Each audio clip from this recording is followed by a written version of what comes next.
you're absolutely fine.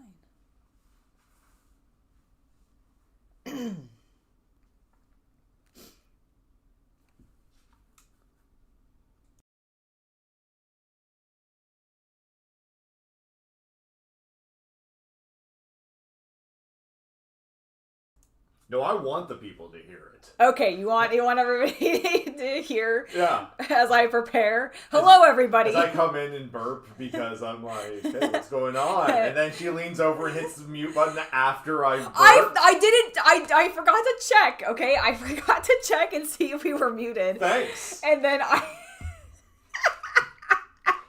I'm having a bad day. I'm having a bad day too. Okay.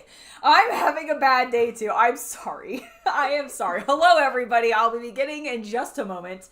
You can continue to listen to me chat. I don't even think I've gotten music up for you. I'm so sorry. Let me work on that. Hold on. You muted the fucking beginning soon music, but not the audio from the microphone. Well, no, the beginning soon. There you go. Okay, you've got some starting soon music now. At least. It's gonna be really loud. It's gonna. Oh my god, it is super loud. So sorry. Here, let me just drop that significantly. Alright, I'm a professional, I swear. People, I swear I am a professional, but... You're a professional butt? I am a professional butt, yes. That is actually very accurate. That is an extremely accurate statement. I want some synth... NDA free? Yep. Why is there like a non-disclosure agreement with this music? I think I meant to say DMCA free, and I just spelled it wrong because I'm an idiot. This works. Let's go with this one. Huzzah! Now we can turn off the starting Now we can music. turn off the starting music. Hello, everybody. Hello. Oh, now I can. Is the start? Okay, the audio is on. That. No, it's after 1. You're late. Okay. Oh my god. I'm so late. We're just gonna. You know what? You can. Hello. What? Where's your There's your webcam. I was like, Hello. what the hell is going on? Hello, everybody. Okay, now that we've done that, let me finish getting some posts up because I've been all over the place. It's been a day. It's been a fucking morning. What am I doing? Need to go to announcements. I need to go. Yo, I'm live and running late, but you should join me. Wow, that's... Yo, I'm live, I'm running late at everybody, because it's mine, and I can do what I want, everyone. This space, paste that link, bam. Okay. Alright, we're here. I should get some music for myself going. Yeah, this works. Okay. Hi, everybody. Hi. Hello, how are you doing? Good afternoon to Kenneth and the Phoenix and James and Havman and Michael. Yo, we are going to be continuing to work on the Tyranids today. Now that I've collected myself somewhat and, you know, to have my brain working properly. It's been a day. I apologize if I am all over the place. I have some Tyranids to work on, though. I have started doing some additional work on their bases, the ones that we did last time where we put the texture paint on there. And I do have some more that need texture paint still. I actually did not finish that, even beyond the 3 that I had, or the 4 that I had skipped. I found some others off to the side who were just chilling, who need texture paint as well. So we're going to be doing that in just a moment. But before I do that, I want to show you what I've been doing, because you may or may not follow me on Instagram. And if you do, you may have seen the work that I've been doing on the bases. I've started dry brushing them. I really like the way this AK lava, what's it called? Volcanic Earth. It's called Volcanic Earth dries. It's super great. And then I have enhanced it with a light Skaven Dinge dry brush that I've then added a bit of white into and sort of brought up additional highlights. I really like the look of it. I don't know right now. I don't currently have in my possession tufts that I think would work well with these.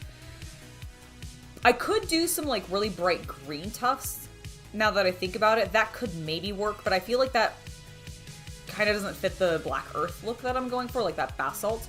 So I'm either going to potentially just leave them just rough earth, because it does really have some super in my opinion, nice textures. And I think I can even play around with that more, but like that was just me like fussing around with it. But those are, look at those nice like ridges. Beautiful. So I might just leave it like that, especially since I'm putting some like bigger rocks and such on some of the other Tyranid bases, like the larger ones, who I felt like needed a bit of extra stuff. So maybe it'll just end up being more rocky.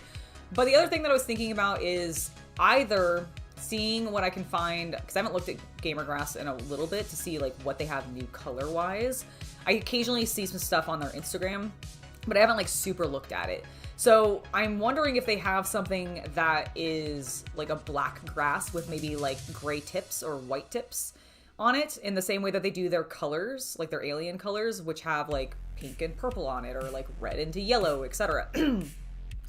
And so that could work well. You also are correct, Michael. Skulls could really work well to do sort of a Death World look. And that is another option. I might just end up putting skulls on them, because I do actually have the box, you know, the little box of skulls that Citadel sells. So I have plenty of options, and I can put a variety of different types.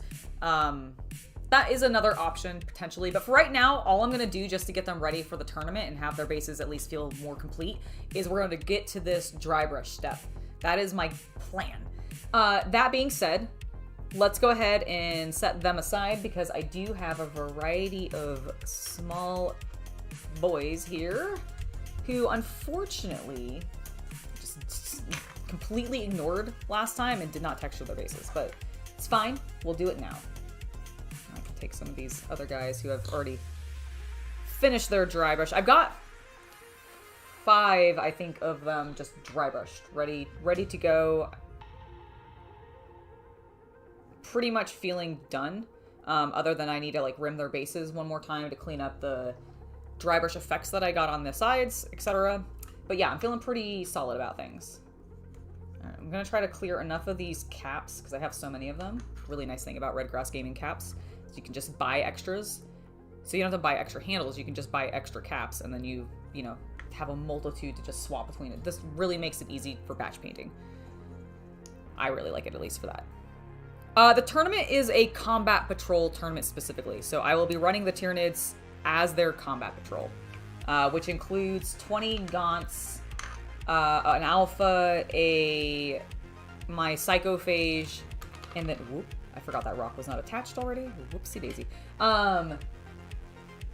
The Psychophage, and then 3 Von Ryan Leapers, and the, are they called Barbagants? Whatever the guy with this fella. A squad of 5 of them. I think it's a Barbagant. Hello, Francisco from Texas. Welcome, welcome. Okay, is that everybody? Nope, we need a few more.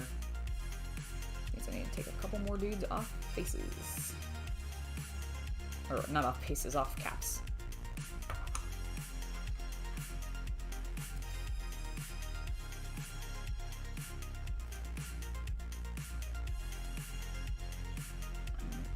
That one, and then one more putty. Do I have more putty? Surely I have. Surely I have more putty. The answer to that is yes. Hello, I'm very close to you. Greetings, Steven. Welcome. Lovely to have you here.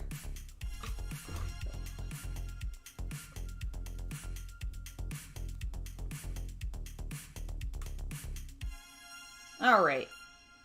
Shit, there's one more. No. All right.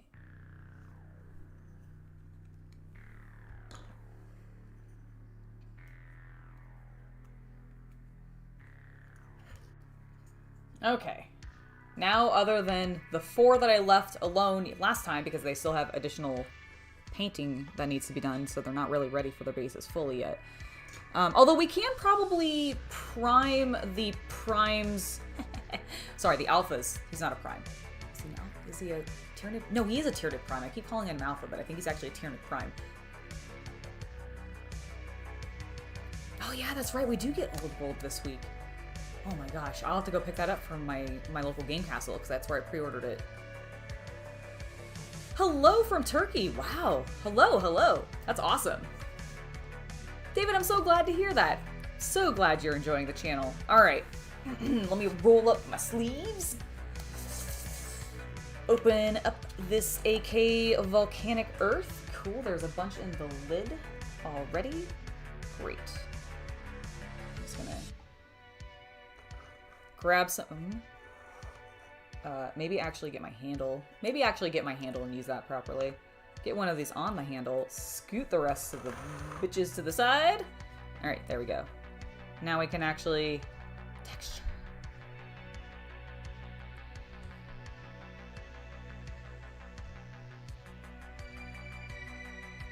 Yeah, I'm very excited for the tournament. I'm a little nervous because I haven't played Combat Patrol or even like much 40k in a bit. But I'm hoping to get some practice in soon. Oh my god, I just got to deal with a couple things first.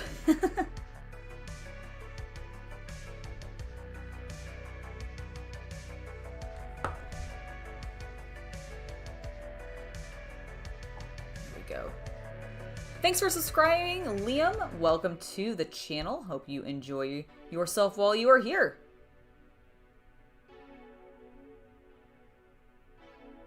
This stuff is really, really nice. Like, I can't express how much I'm enjoying working with it.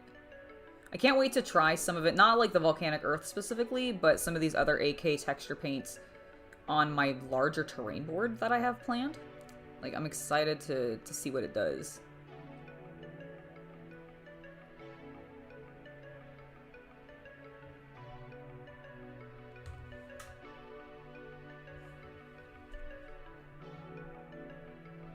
Hello, Otto. Welcome, welcome.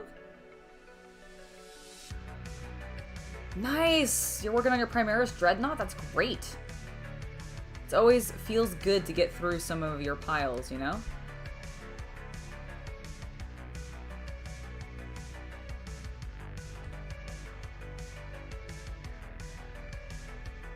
Alright. Liking how that's looking. Sorry if there was just a loud tap. I hit the microphone with my paintbrush. I apologize.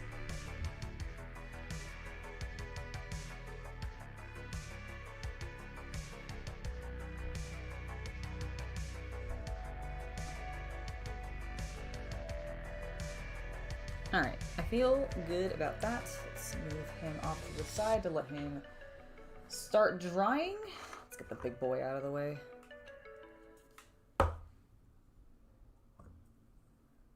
Might be using a little too small of a brush for this base, but I'll just glob it up. I don't really... This is sort of my sacrificial texture paintbrush. Although I will say, this stuff cleans out of brushes way better than GW's does. I don't know if it's like the medium that they're using or what, but... I just had more success in getting it out. Nice. Oh my god, perfect. Did you see that roll? That little roll off of the dirt that I did onto there? Wonderful. Let's not completely overwhelm that structure.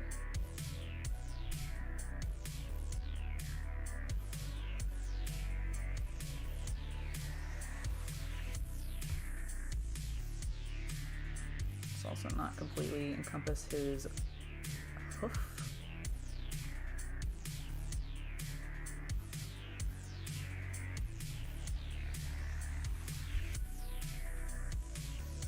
Hello, Ben. Welcome, welcome. I am doing quite well. Well, I'm actually a little stressed, I will admit, but it's okay. It's okay. This is relaxation time, so we're gonna try to relax and enjoy ourselves while we texture some bases. Hope you guys have been doing well, and things have been going well for you. That's what's important.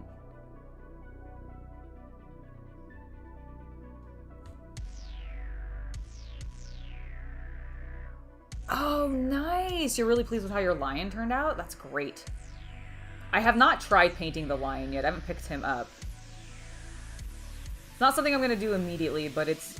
Dark Angels are up there as, like, a thing that I'd like to try doing a small army build for, but I'd want that army to include the lion, just because that seems like a fun challenge to paint, you know?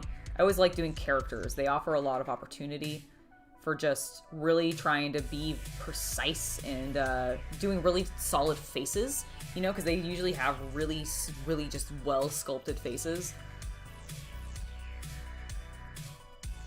Although I suppose you could do his really cool helmet, because the lion does have like a badass. Like, that winged helmet's great.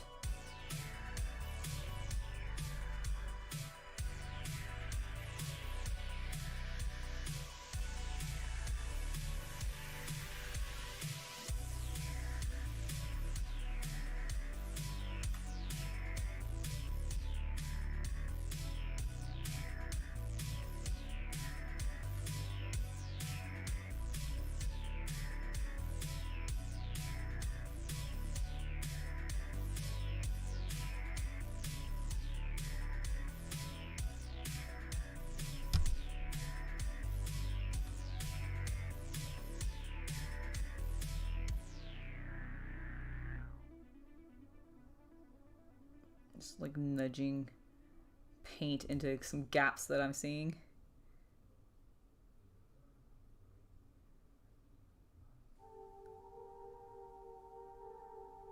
Nudge, nudge, nudge, nudge.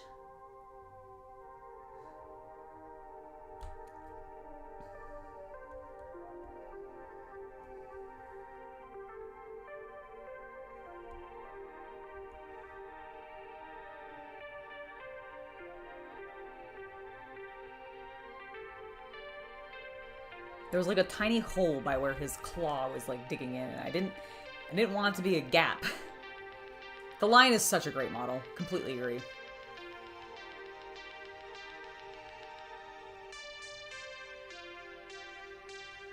There you go, Otto. There you go. It's a great way to think about it. Alright. I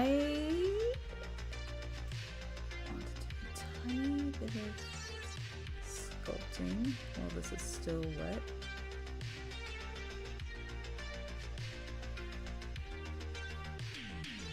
Okay, I think that looks good. I'm gonna pop him off. Allow him to dry. Next.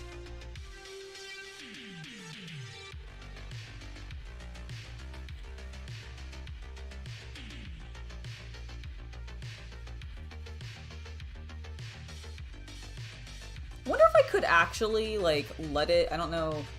Here, first of all, let me zoom in. Okay, so you see how there's, I just like have it coming off as like a foink. Like a nice cowlick. I wonder if I could let it just literally dry like that. Could I sculpt some like weird or like rock formations with this material, or would it end up like drooping? I wonder. I'm not going to test it on this particular model, but something that could be fun to test in the future.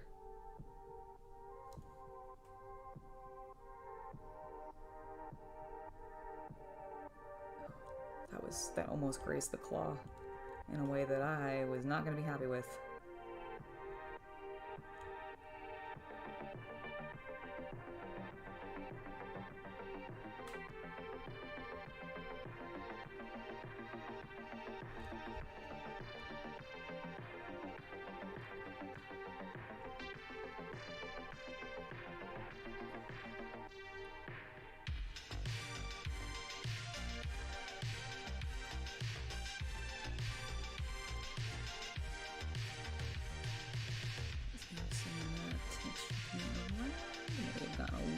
More than I needed on this base. So I might end up scraping some off, but we'll see. Yeah,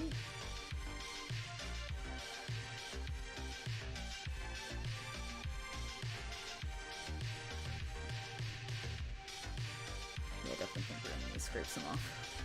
Alright, come here, one of you guys. It doesn't have some on them already. Here, hold that, please.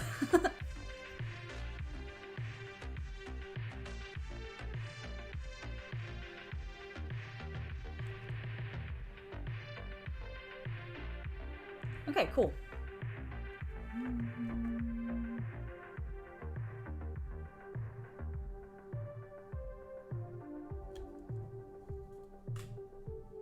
Okay, I like that. Looks good. Let's move on to the guy that I just sort of smudged stuff onto wildly. There's no drooping in Warhammer, you're right. None whatsoever. Nothing must droop. Could you imagine that being a rule of the Imperium? It probably secretly is. Oh, I probably did the exact same thing. I think I used way too much texture paint. Okay, you take that. Thankfully this stuff does take a while to dry, so you can manipulate it for a pretty decent amount of time. Like, we don't, like, overdo it, like, try to over-manipulate it and really push it, but definitely seems like it's got a decent work time. Oh, I just got a whole bunch of paint on the, like, on my cap of my tool. Sloppy.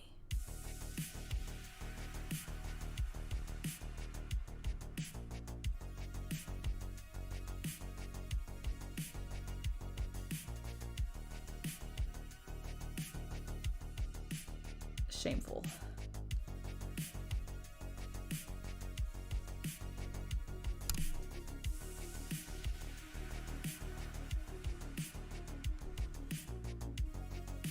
There we go.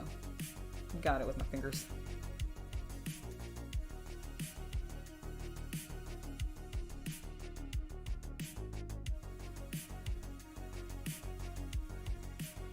I don't think I've ever used either the Valhallan Blizzard or the Vallejo 200. Or the Vallejo Snow texture. Snow textures actually are something I've never tried using before. Despite the fact that I've done actually a number of winter bases, weirdly enough, I actually do not use them very often. Let's not have the camera in there, but at least now, when I lean down, it's not as much the top of my head. Space snow! No, I've never done that even really either. The most that I've done is I've done icy effects with some iridescent. I have done some iridescent paints that have done some snow effects, but it's mostly been most of the miniatures that I've done winter bases for have actually all had sculpted bases, and so I was able to just use contrast colors actually to do some icy effects on there. I've never done like powdered snow. I want to. It's on my list of like things to eventually do, but I don't really have an army in mind that I want to do on a snow base.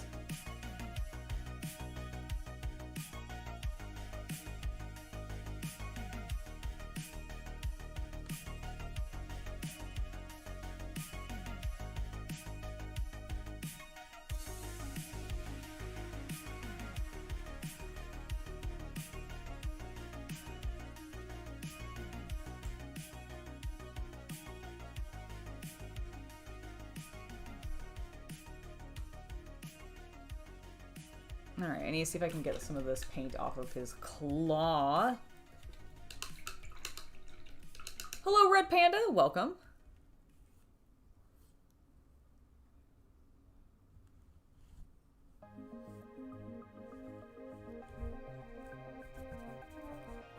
Yeah, even the GW stuff, I've actually never used it. This brush is crap and it's got no tip on it. That's why I'm using it for the texture paint, Angela, but...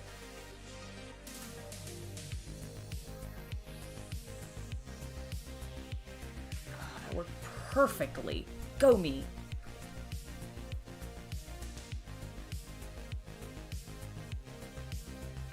Okay.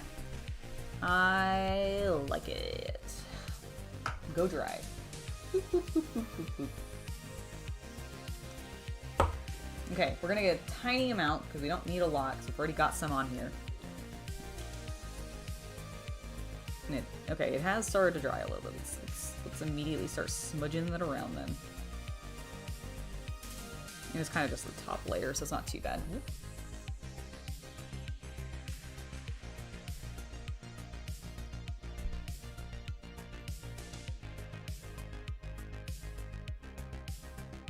Nice, I'll go check that out later.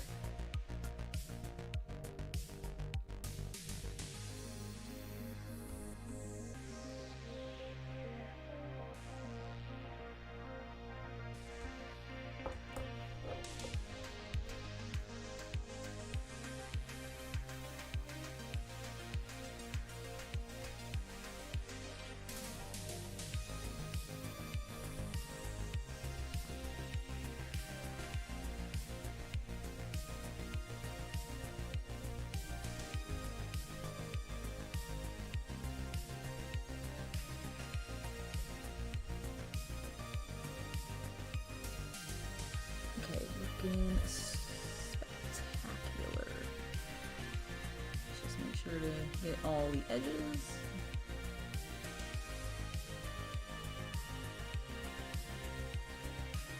And then make sure we get underneath that little cloved hoof.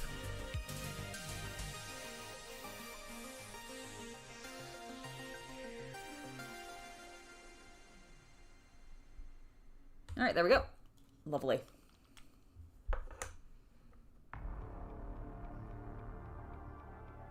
Oh, Stanley's Toy Channel, that sounds awesome. Good luck with your, getting your displays pieces, or your, so you're painting yourself a working display piece for action figures. That's awesome. Good luck with that. Good evening, Pontus. Welcome, welcome, welcome. Hope it is not too cold. I imagine Sweden might be kind of cold right now. Hopefully it's not too cold for you. Are you getting snow? Like, is Europe getting snow right now? Or are parts of Europe getting snow? Because I imagine not all of it is, but like, you know, now that we're into winter, I know there's been like some snowstorms hitting the like east and like the east coast and the middle of America, and then like Canada and stuff. I'm curious, like, are you guys getting snow? Have you had snow for ages and you're like, haha, what do you mean getting snow? We've been drenched in snow for 2 months, Angela.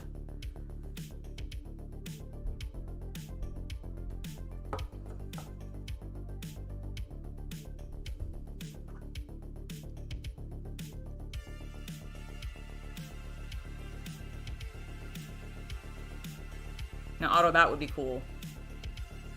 An interchangeable base? Oh my goodness. It's negative 18 degrees Celsius.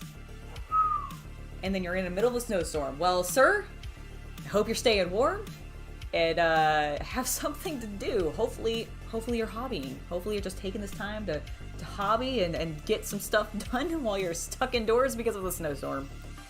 Wild.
Go.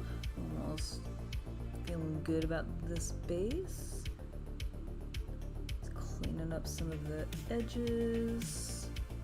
Nice.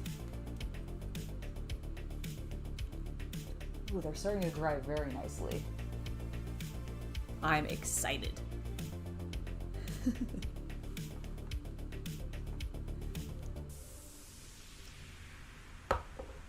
I don't think he needs you to blow more snow his way. I imagine he's getting enough as it is.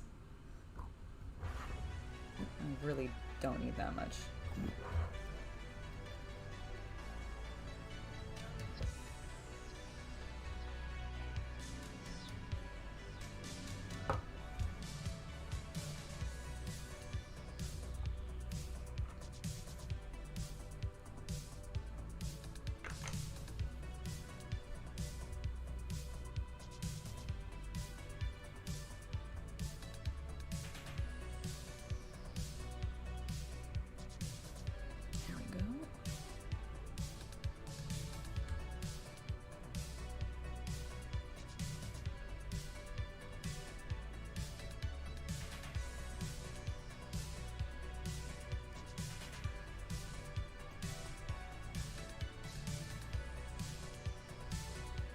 Sometimes the, like, shapes that they end up putting on here does make it a little awkward to, like, spread texture paint around, but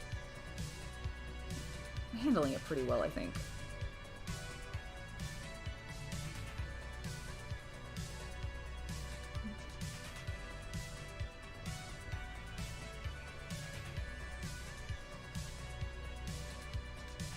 Well, they really did make this one guy's claw super awkwardly close to the ground. King's Workshop, why? Why would you do this? Weren't you thinking about my, you know, trials as a hobbyist and how much this would be a pain in the butt? Sir? Mr. James Workshop? How many of you are going to be here, speaking of James Workshop? I know, right? Come on, Summer. Come on.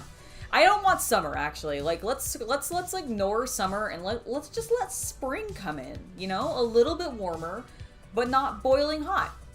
That sound good to everybody? I like that idea. I like that idea. But what I was saying is, how many of you are going to be here this Thursday? And or Friday, depending on what part of the world you're in. For the watch-along stream to see all the fun, cool reveals Games Workshop is going to have for us. Because I will be, starting at 8:30 p.m. Pacific Standard Time.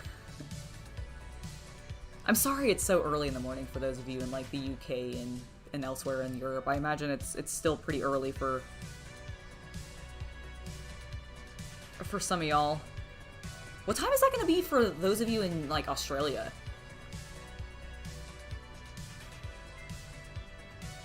Thank you for subscribing to the channel, Thomas Weber. Welcome, welcome, welcome. Sweet! Awesome. What time will that be for you, Pontus, since you're in Sweden?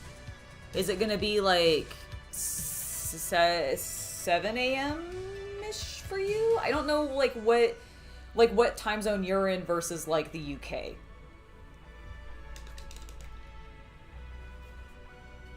Also, what are they called? I know, because like I only know what the time zones are called in like America because I live here and I use them more often. And then I know it's like British Standard Time. But like, what is it for like, is it by individual country or is it like, do they do it into bands across Europe in the same way they do it into bands across like America? And is it literally just like, it's gonna be 8:30 a.m. in Sydney? Okay, got it, got it.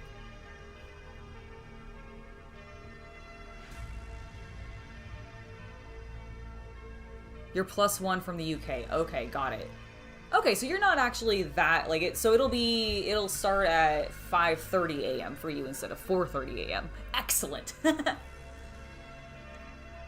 Yeah, it seems like it would most likely be bands. That seems like it would make more sense, but I've never actually, like, looked at the breakdown of the time zones outside of US time zones.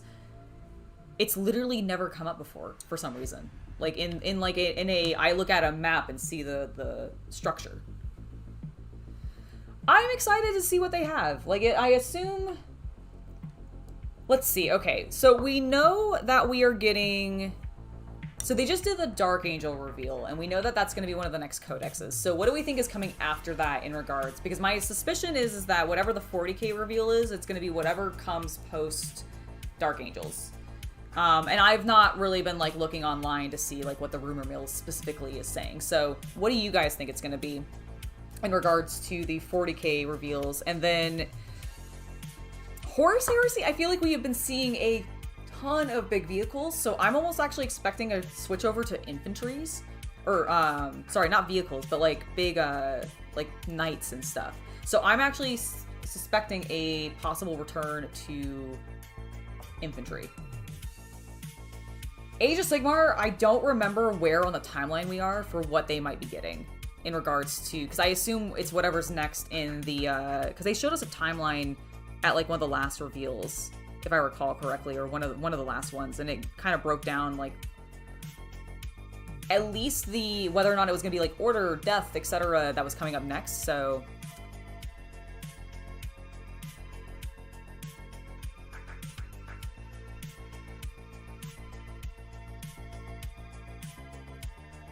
Oh, that makes sense that you guys might be ahead roughly 18 hours or so.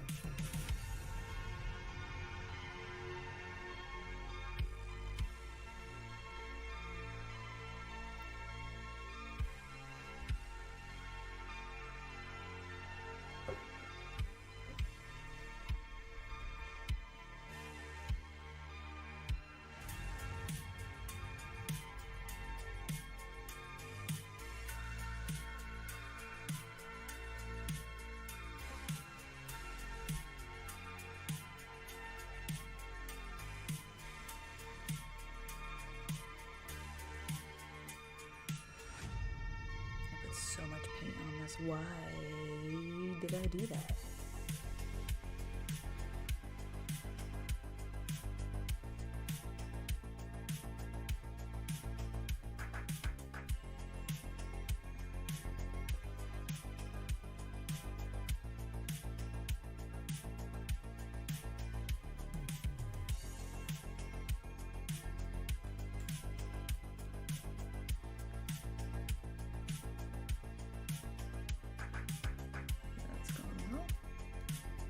I think I'm hearing... Hold on. Also, James, yes, absolutely, do. Everybody hit that like button right now. And if you aren't already subscribed, hit the subscribe button in addition to the like button. And then that's all the only thing I need you guys to do right now. Just hit that subscribe button, hit that like button. Yes.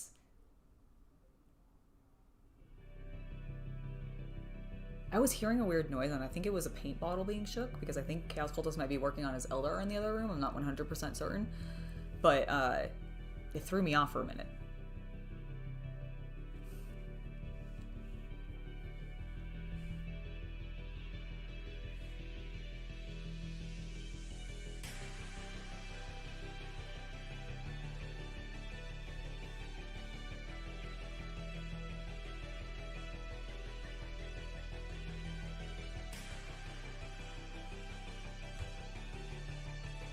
Okay.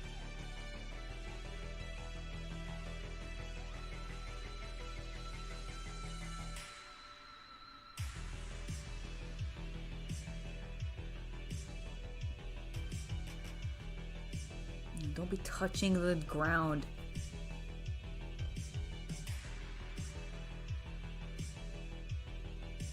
Oh, okay, hold on. I gotta bring it close to my face so I can see what I'm doing. This texture paint is mildly reflective just because of the bright lights that I have around me, and I can't tell if I'm touching the claw. I was. Okay, I fixed it.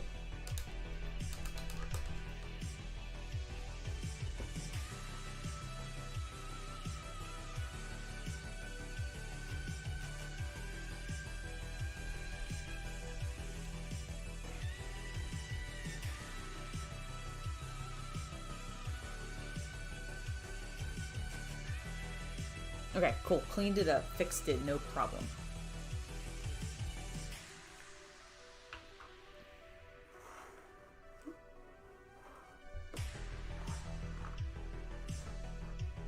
I like how, so when you first put this paint on, it's a super dark brown, but it dries into this really beautiful black, like, it does look like lava rock. It's very, or volcanic earth. I keep wanting to call it lava rock. It's not. Angela, it's not lava rock. That's not what they call it. Stop calling it that. Identify it correctly. But it does really look like volcanic earth. Having lived near a volcano for a while, I think I have the authority on this to claim that yes, it does.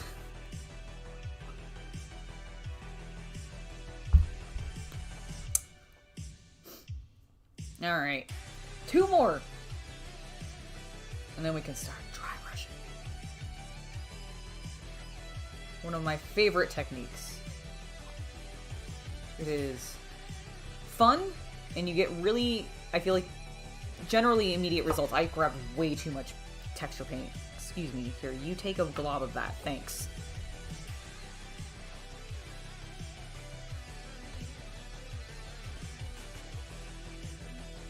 I keep, like, overestimating how much I'm going to need on these tiny bases. I don't know why. I keep expecting it to be the same amount that I needed for the Barbgants and the,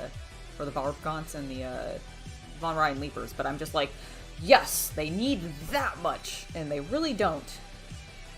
They really actually don't need that much, Angela. And you could calm the frack down, okay? Just chill out. Stop being so wasteful. I actually haven't wasted any of it. I've spread it around. But, like, the point is be calm. You've only got a few more left, and we don't need to be wasteful.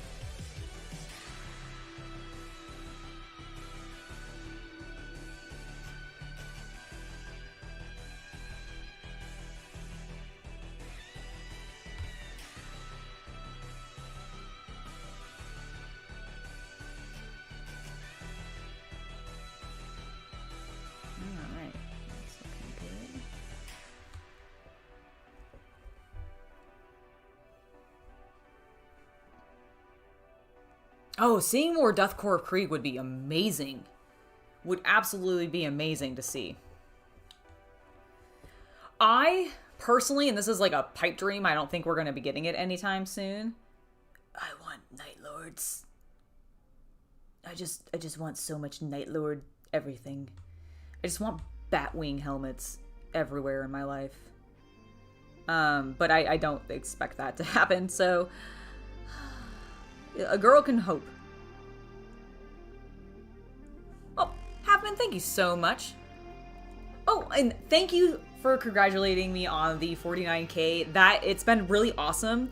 I actually feel like I kind of owe Game Castle a little bit because they shared a post of mine on their own page, and I have seen like an explosion of subscribers since that happened. So hello to all of you new subscribers if you're watching and you're new here.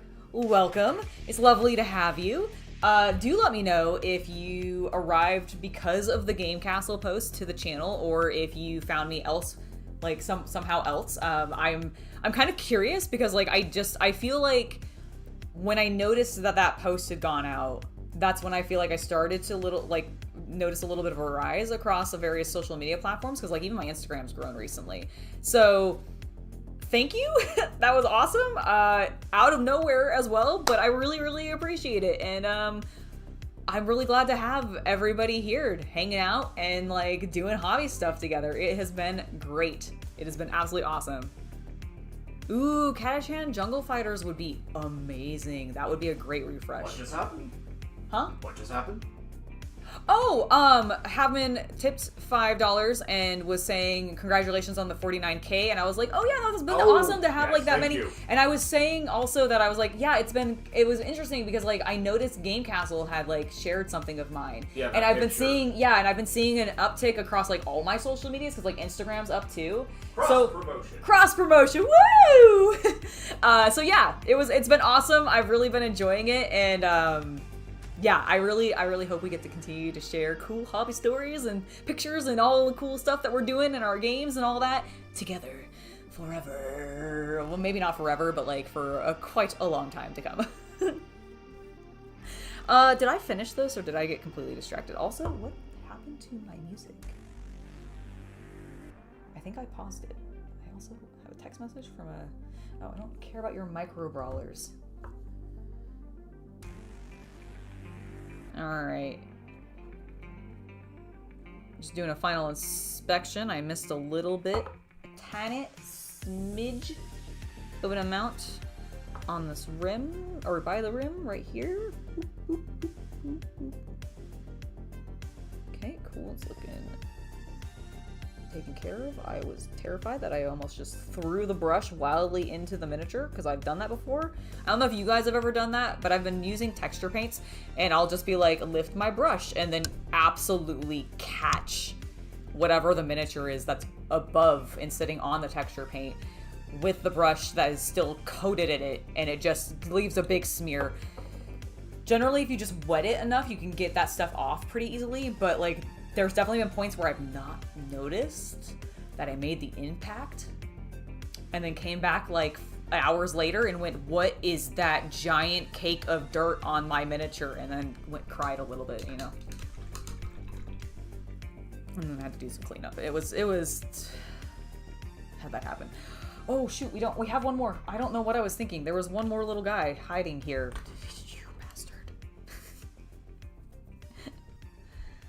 Like, I'm sorry. You set me down with a glob of wet texture paint. I don't know what you wanted me to do, lady. I want you to be a good Tyranid and let me know that you're there. Little gaunt. I am the hive. No, I'm not actually the hive queen. I think we have a hive. Well, we don't actually own a hive tyrant yet, but one day I'll have a hive tyrant. One day. I don't know which hive tyrant I want though. Isn't there's a couple different like variations of the sculpt, right, that you can like build out from the kit. I haven't looked at what the options are and what I might want to do. Although I'm really just planning on running combat patrol really for NIDS right now, so I have everything I need. I don't actually need to buy anything else for them.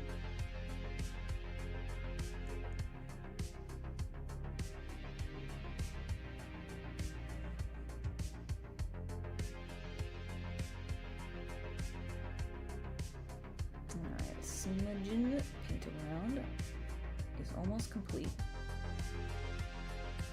Try to prevent our weird awkwardness around the claw again. I think I saved the last two identical models. I don't remember how many repeats of the sculpts that they actually had, and I'm obviously too lazy to look at them literally in front of me right now and actually inspect them in detail enough to figure that out. But I know that there are some repeats, but I feel like the last two that I did had the identical pose. And I thought it was like 2 of each. I thought each squad got 1 of each sculpt, but I might be wrong. It might be 2 each. And there's only like 5 sculpts total. Well, no, that'd be exactly what I just said. There's 40 of them, Angela. That would be impossible.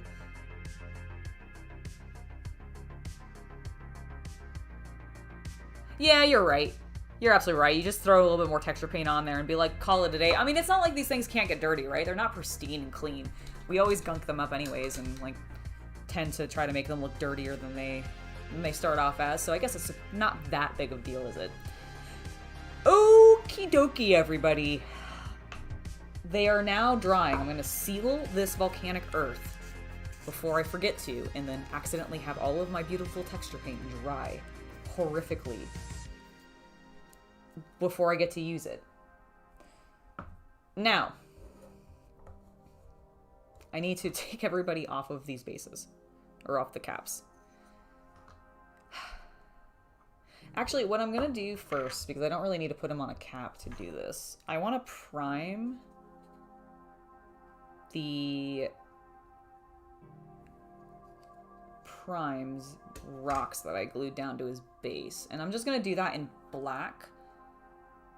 No, I'm going to not do it in black because I still wanted to use the contrast colors on it. So let's find my grays here.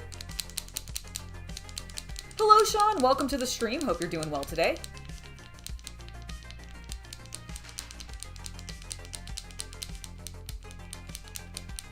I'm really glad to see you've been enjoying the channel for so long, Havman. Alright. I probably don't want to stick my texture paint brush into this pot, even if it's clean. I also don't have a palette at all.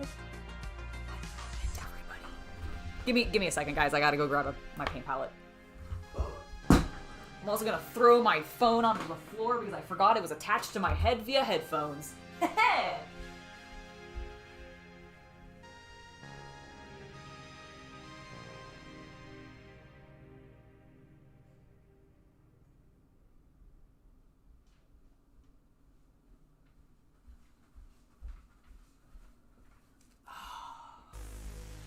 Sorry if you saw me like trying to crack my neck there. Alright. Alright, let me just, I have a palette now. I'm gonna put my headphones back in. I'm gonna put one of my headphones back in because my right ear is actually kind of feeling a little sore, so I'm gonna leave that one out. Also, that way I can hear if my cats start meowing or anything. Alright. Probably take the alpha off the base because I don't think I've glued him down, but I'm not going to. Go.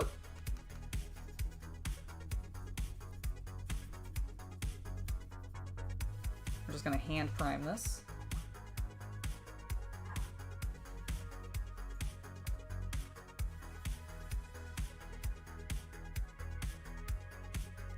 No, don't slice your fingers to ribbons. That's not how you make terrain. I mean, maybe if you're making terrain for the Blood God, maybe that is that what you're doing? Are you making chaos terrain? Because I will only accept this if you're making chaos terrain.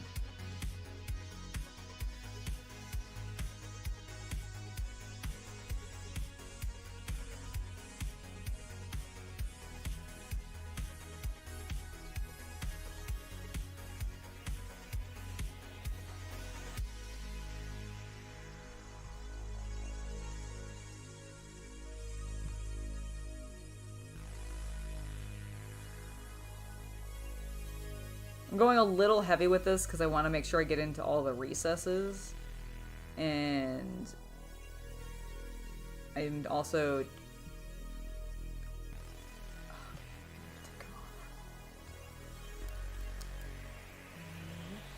And...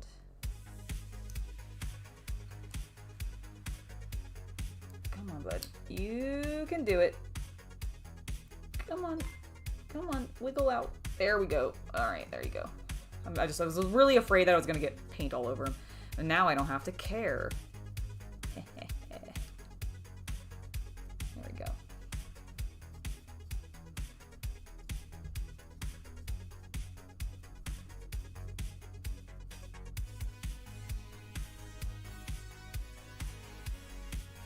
I think these are Spellcrow rocks in case anybody's interested. I think that's where I got them.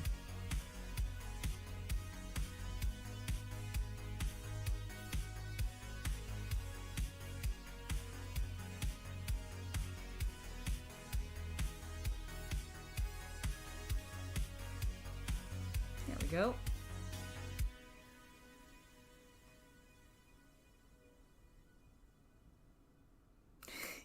You know what? That's a good point. It will become chaos terrain if you get more blood on it. I would suggest maybe not bleeding on it more though. That, you know, that is true. Super glue is wasn't that what it was originally designed for? Like, wasn't super glue originally designed as a medical like sealant for wartime?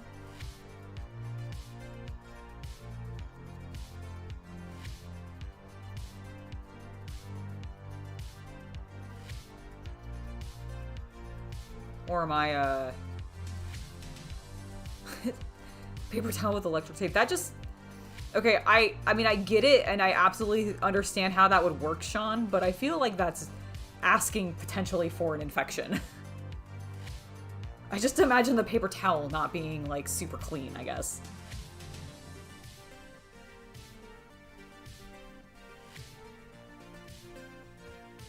But if it's a short-term thing, I suppose it's fine, right?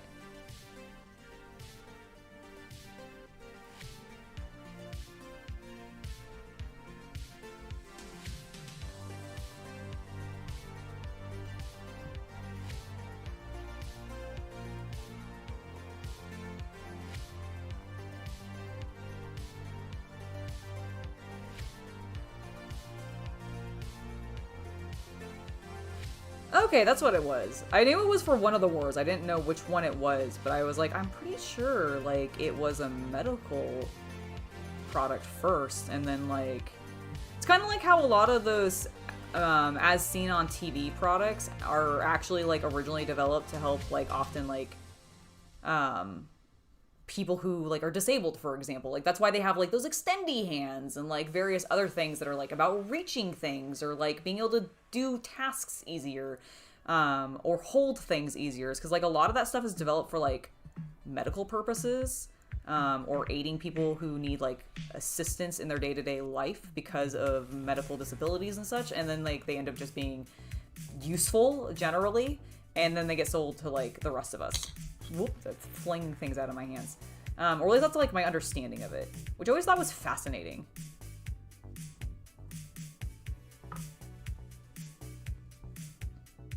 You've done it at work for years? Well, you know what? More power to you, man. You know what you're doing. You know what you're doing. I'll keep that in mind in case that's all I have is paper towels and electrical tape around.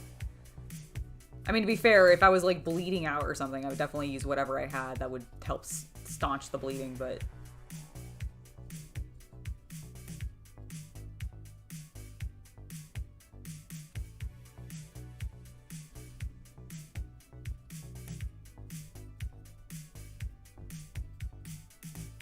Okay, I think those are pretty sufficiently coated in paint. I'm not really noticing any extreme jumps in the gray tones, which means I think I got all the resin covered. Let's go ahead and dab a few things up just to let some of our recesses reappear.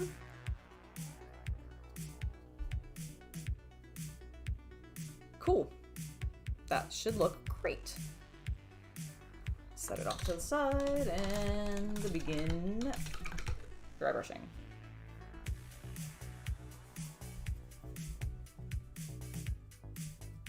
Let me go grab my dry brushes, because I don't have those either. I'm not gonna pull my phone wildly off the table this time, guys.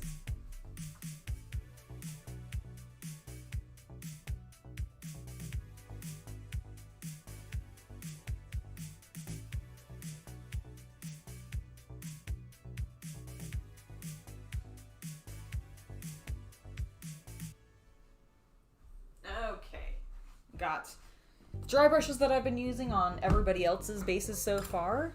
I am still unprepared because I don't have my dry brush colors. So, listen, okay, I started this stream all over the place. And we're still all over the place. It's welcome, new people who have never been here before. This is how I am. Trazen, why aren't you putting your face in the small screen and the miniature in the large screen? I mean, your face is great, A+, but you want to see the miniature? You know what? Honestly, because it's literally just me doing base work, and I didn't really think that it was going to be super important. I can absolutely switch it if you guys want me to. While I am going and grabbing the colors that I need for my paints, let me know. You guys discuss it amongst yourselves in chat, and let me know if you want me to swap where things are, if you'd rather see the miniatures up close, or just chat with me. You guys discuss it, and I'll be back in a moment. I'm gonna go grab paint, and also, well, I have my water. I'm gonna have to get a sip of my soda that I had with my lunch. I'm trying to cut back, because I drink a lot of it. And also, like, soda's gotten so expensive at the stores. Gross. So I'm gonna go take a sip, and I'll be right back. You guys decide whether or not you want me to switch where the cameras are. I ripped my headphones out of my ears one more time. I am so good at this.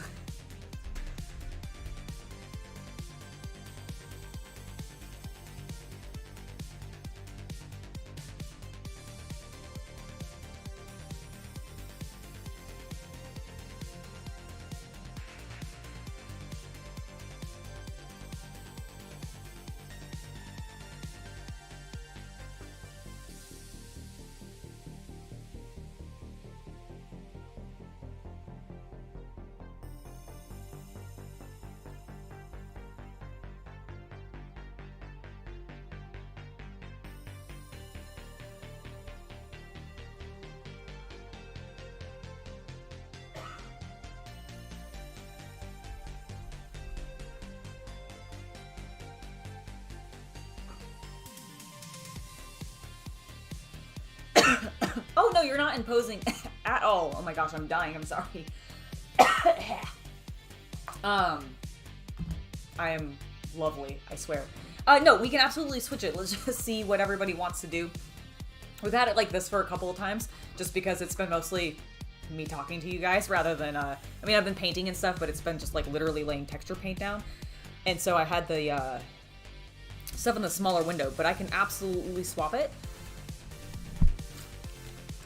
But let's see what everybody else says. So I've got one vote for switching it and one vote for keeping it the same.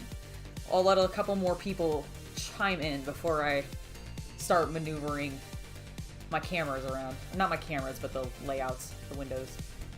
Also, I'm gonna do that because I wiggled you to be seeing my M50. In the meantime, I've got Skaven Dinge. A sort of nice, yellowy. Oh my god, camera, come on. There you go. Oh, I just got it on my hand. I was trying to avoid that. Anyways, there it is. It's a nice yellowy gray color tone. I really like it. I thought it would be perfect for this sort of pastel look. So we're going to do this first, and then we're going to start adding some white into it.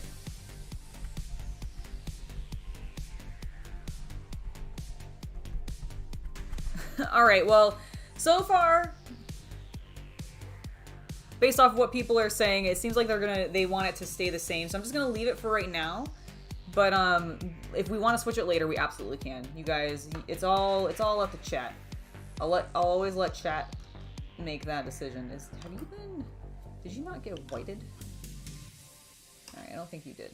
If you did, it was very light. Okay.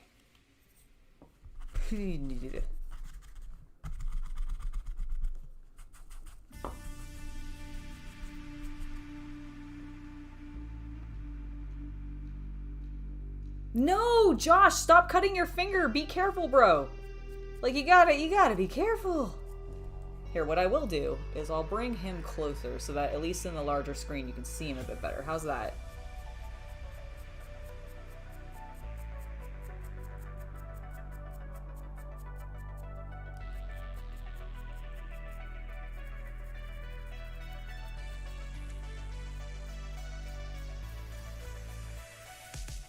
There we go.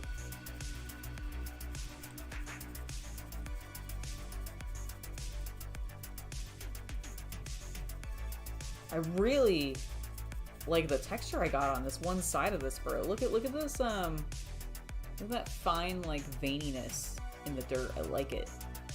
I really like it.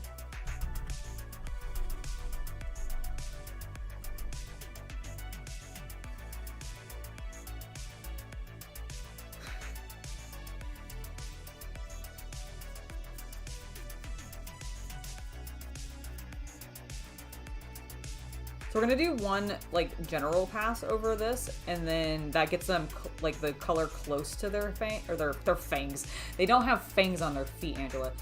Gets it close to their claws and their hooves. However, I'm gonna come back in with a smaller brush, like an even smaller dry brush. It's not even really a dry brush, it's literally just a normal brush that I'm going to be using as a dry brush, and we'll get in close to those elements because I don't want to accidentally hit their feet too much with this gray tone and lose some of the beautiful color that I've already put down.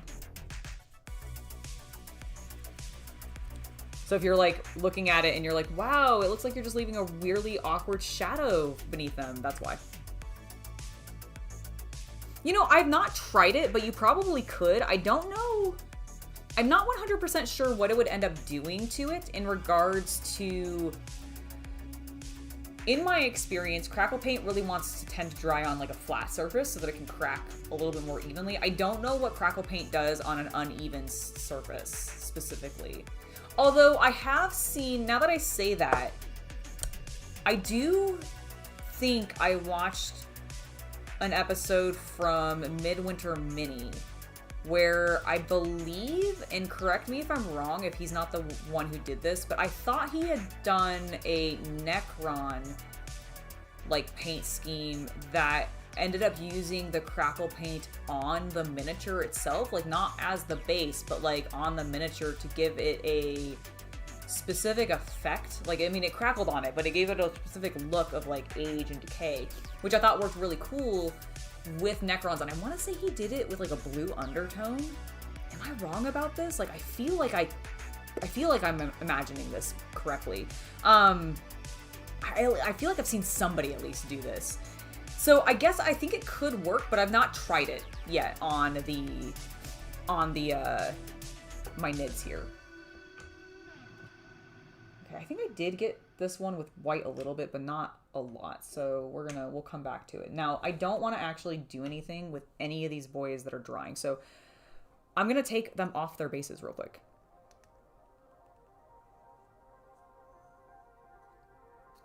Okay, that's what I assumed. Thank you for answering that, Tracy. Because, like, I assumed that if you did it on another texture paint, it would affect the way that particular... Like, because they are two different texture paints, it would affect it in some way. I also am wondering, like, depending on what kind of texture paint it's going on top of, depending on how porous that texture paint ends up being, it could end up absorbing and really affecting the crackles. I have never tried using epoxy yet. I actually got a set that, it doesn't have epoxy in it, I don't believe. But it does do some water effects. Like, it has some water effects materials that I've also never tried. But that is on my list for this year because I want to do some dioramas. Epoxy and like doing some water effects and all that kind of stuff is up there on things Angela wants to try in 2024.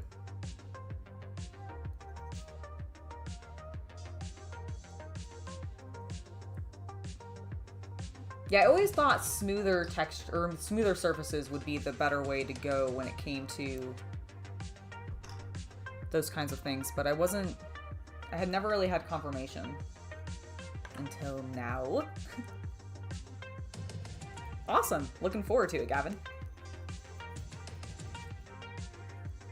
All right. I think these are the ones that I've done entirely. Yes, they all look cohesive to each other. There's one more. Oh, sorry, two more. Here you goes. Here you goes? Here you go. We're not pluralizing the go. Okay. My 5 boys who are done. All right, these ones are drying. I'm just rearranging my desk real quick. All right, let's get some of the ones that need dry brushing just over here in plain view, away from everybody else. Okay, you're drying. You, I have just started. And then this base I need to blacken. Which it probably could do here in a second, so I might actually do that just so that I can then texture it. Which would be great, because then I wouldn't have to worry about it anymore. Be one less one to texture. I think this is the full combat patrol here on the desk. I don't believe there's anybody upstairs anymore. Which actually makes me feel pretty good about this, because it means we're really actually progressing along in regards to this army actually being almost done legitimately for the first time in ages. And even though I had been trying to do this months ago, and it'll feel very good. I'm going to feel very accomplished when I actually get it finished.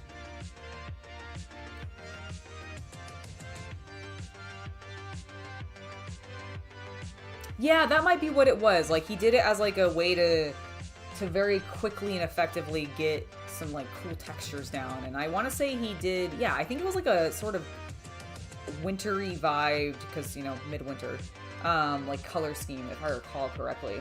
I don't remember. I'll have to go back to Guy's channel and check it out.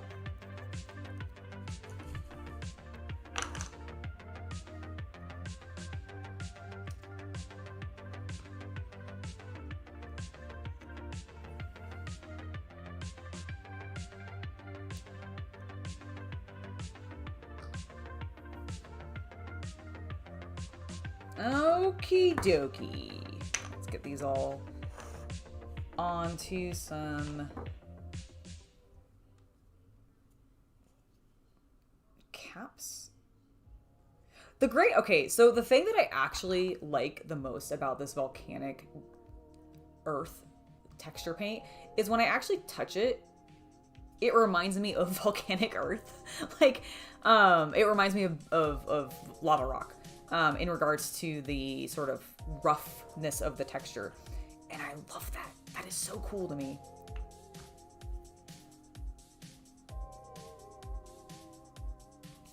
I keep looking at I'm pausing because I keep looking at the bases that I've done, and I really like them, but they've lost a little bit of the blackness that these have, and I'm torn on what I should do, because I really like the way that the highlights have turned out, but I kind of want the recesses to be a deeper black.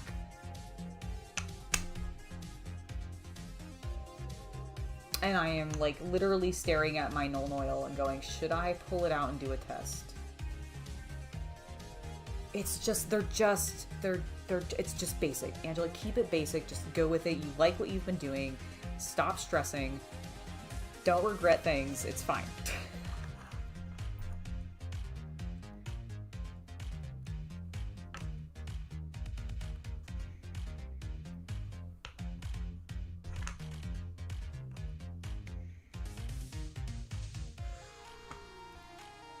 Alright, 2 more to get on caps. And then we're going to put this other base on the cap just to make it a little easier to maneuver.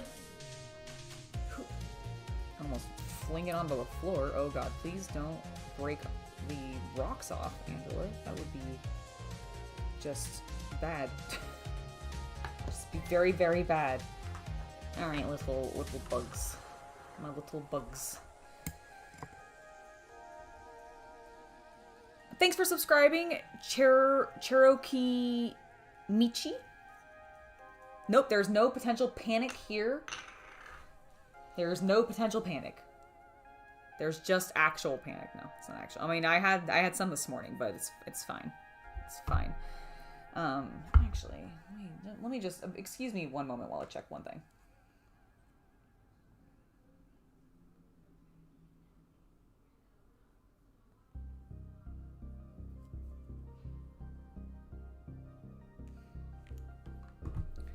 All right.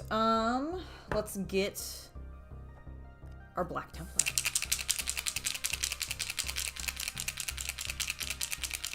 Yeah, I could give the Nolan. They're just basic boys though. They're just basic boys. Do I really like?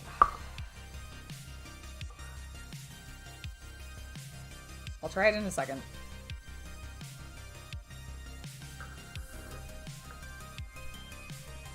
Alright, let's get this done first.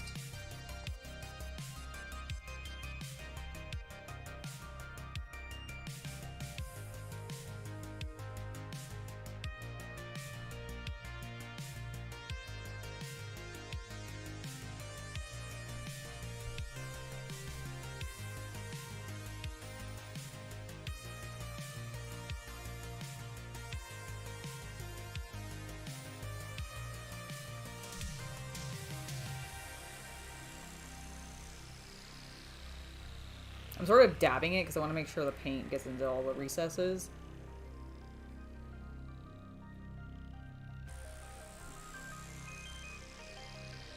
And while contrast paint's usually pretty good about that, sometimes on these like really porous like resin pieces, I do find it sometimes doesn't want to. It just doesn't, it like wants to weirdly spread. And I didn't wash these ones before I glued them down. So I am worried a little bit about, what's this stuff called? I literally talked about it in my, like, trebuchet, the release agent. I was a little bit afraid of the release agent just lifting the paint. But it seems like it's sticking actually okay. I did glob on the, the primer, so that's kind of why. Because I didn't wash it, and I was like, I hope this sticks. I hope this sticks.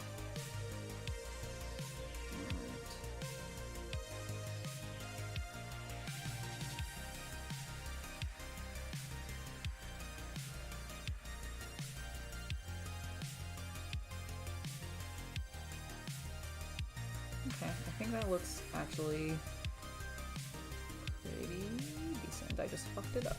Never mind. I spoke too soon.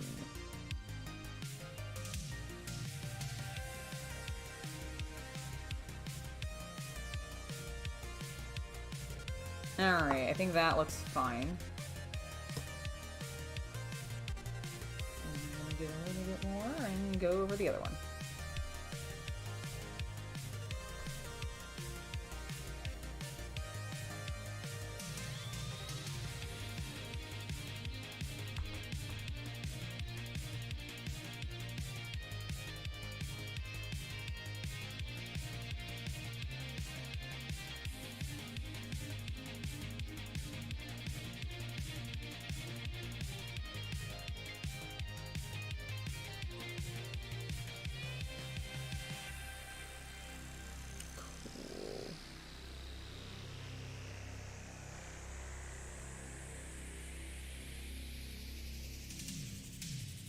Alright, that looks great. I'm gonna let it dry.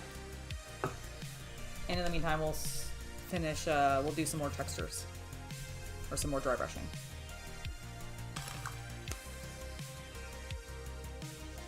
That's absolutely true.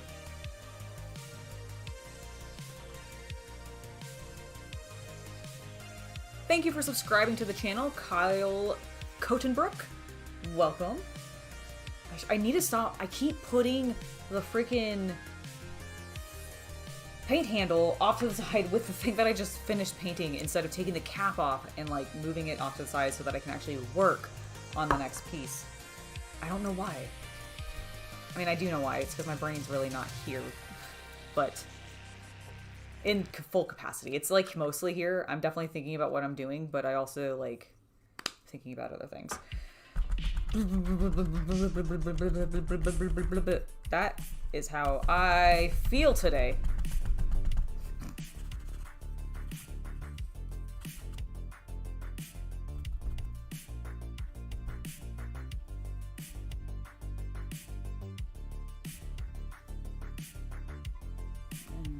Let's bring her up.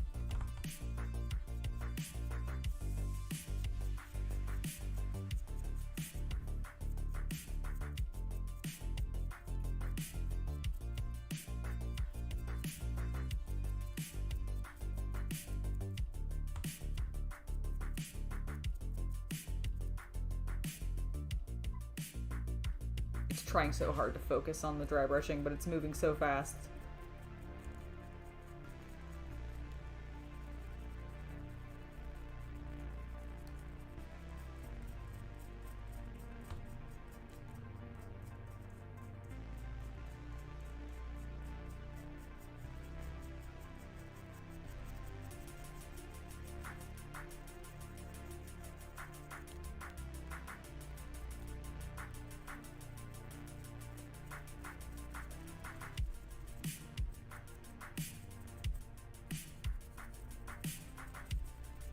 Yeah, like, just, like, look at that gorgeous texture and the way that this, like, I mean, I've highlighted it to bring it out, but, like, it really does dry super well.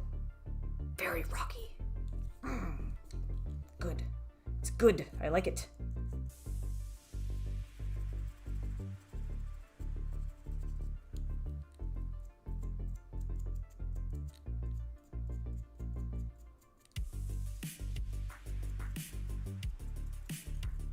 There we go.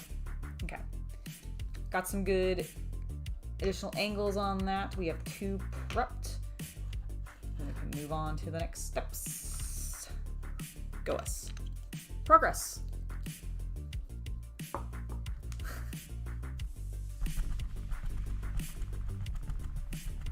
It is a very spicy texture, I agree. It makes me sad that I haven't been using the AK texture paints like sooner, because I'd seen them in game capsules for a while, and just had never picked any up, and then I did, and now I'm like, yes, give them all to me. AK, if you're watching this, and you want to sponsor the channel, let's talk. My email's in the description.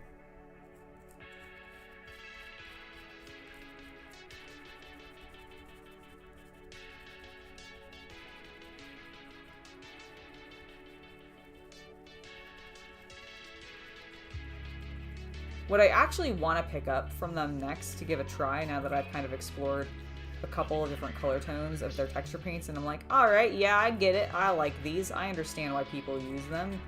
I will buy more in the future as I need them. Cool. Is actually their enamels. Because I've been seeing some diorama people use, like, the enamels to bring up additional colors and do some fun stuff. So I'm like, ooh. Enamels. How fancy.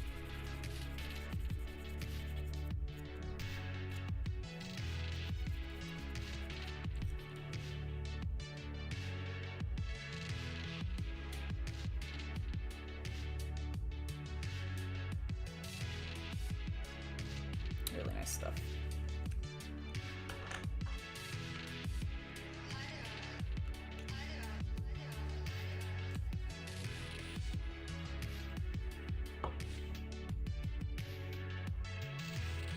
No, dry brushing is using a brush without any water.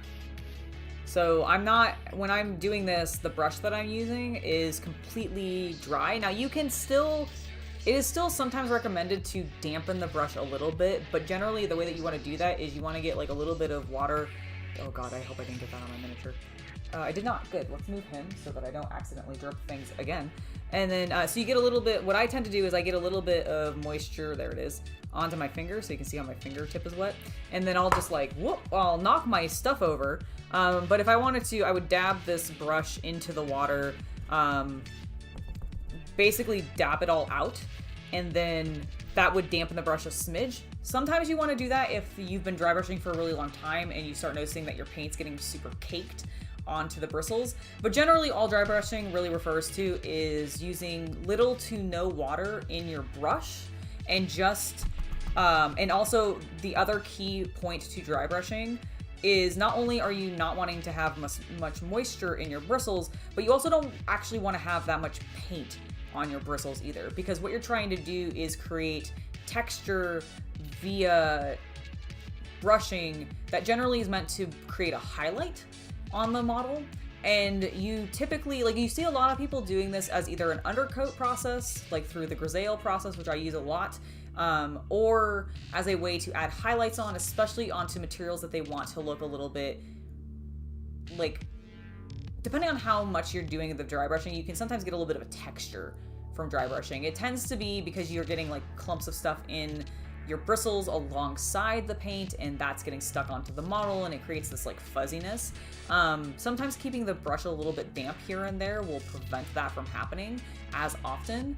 But people have also come up with other methods where instead of dry brushing and getting their paint off onto a paper towel like I'm doing here, you know, you want like basically no paint left on this brush. But you can also see that I picked up a lot of fibers when I did that. Now that's partially because this particular dry brush from God Hand is very stiff bristled. Like, it has not really misshapen, despite the fact that I have been beating the crap out of it by dry brushing. So this is a very stiff bristled brush, and it does pick up the fibers a lot.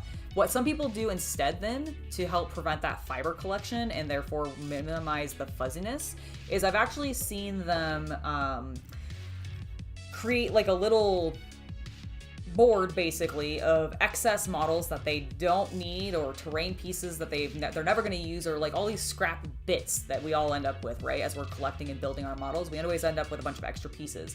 And we often say, oh yeah, we're going to save those to do kit bashing, etc. But sometimes we don't. And so if you've been sitting on a bunch of like extra pieces, what I've seen people do with them is glue them all down to like, say, a board roughly the size of like my palette, for example.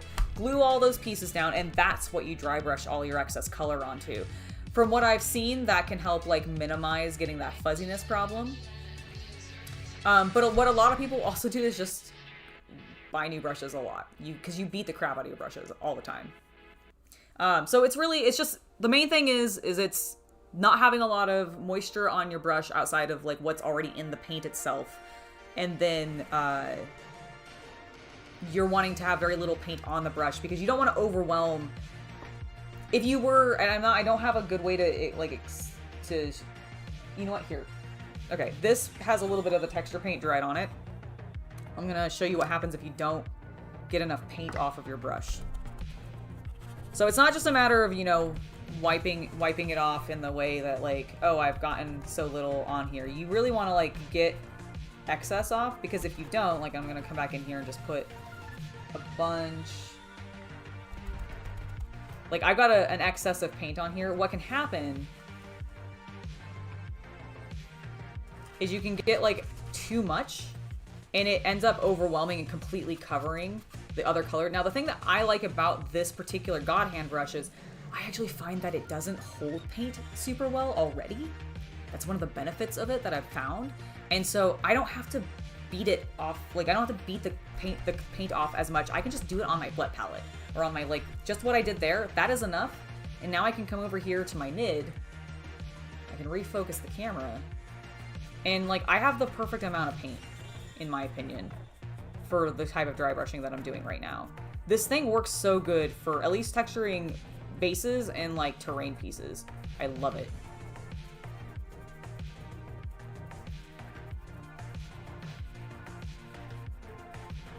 But yeah, so then basically the idea is you're using that little amount of paint that you have on your brush and those stiff bristles without water to graze the top, the most raised edges of the model, and just get highlights on those sections. And so it's a good way to just create some nice, beautiful highlights. And it looks great on stuff like bases or terrain pieces like rocks. Rocks look really good like that. That's why the, in my personal opinion, the stone looks so good on my trebuchet, was because it's just a dry brush. Because it works so well on stone.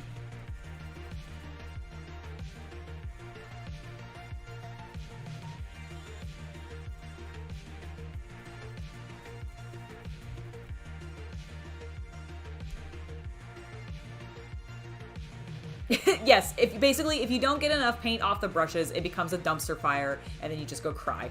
You just go rock in the corner and cry. It's really traumatic, actually.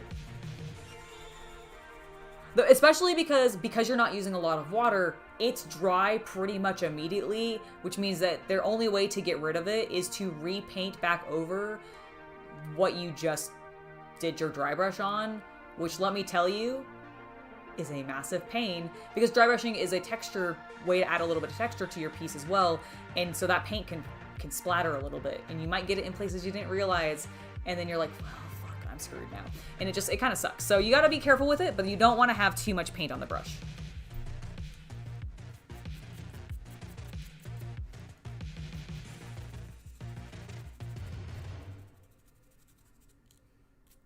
All right, it's looking good.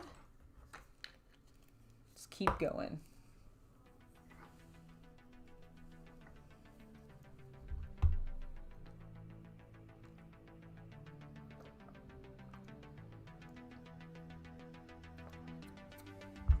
That's what I've heard. That the texture palettes end up cutting down on that sort of chalkiness that happens. But I've also really been able to minimize that via just wetting my brush a smidge and getting a little tiny bit of moisture back in there. So I don't know. It's I'm not sure if I like fully agree with it, but I've also not tried it fully yet. Mostly because I'm stubborn and I'm also lazy. So I definitely have pieces I could use for it.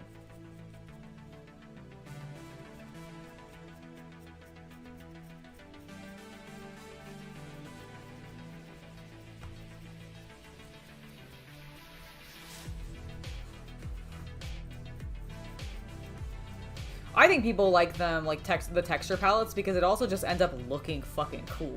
Because, like, let's be honest, if you paint the texture palette in black, and then every other dry brush color that you're putting on there is probably going to be lighter than black, you're just gonna get this wild looking textured palette. And things look great in monochromatic or like light to mid-tone to gray to dark scales, like just a nice gradation like that. Things just look cool. So like I feel like that's also the reason people do it, is because it just ends up looking neat and you feel like you've got this like additional art piece for really no like effort on your part other than just doing your normal process, which is pretty rad. More power to you for that.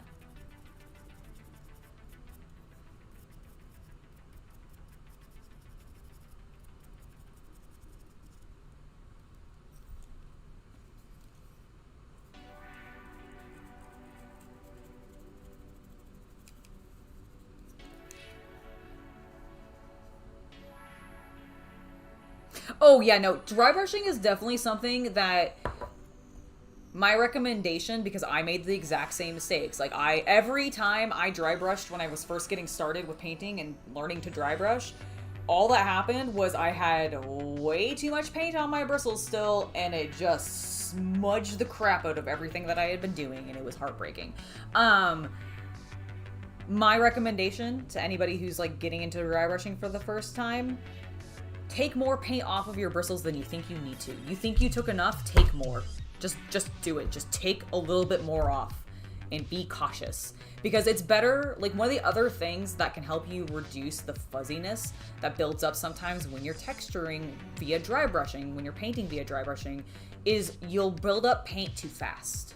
You'll suddenly slap too much paint on there. So you may have, like, you may think you have enough, and you may not even have so much so that it completely just blows out everything that you're doing, and it gets into those recesses and you lose all the shadows that you work so hard to achieve.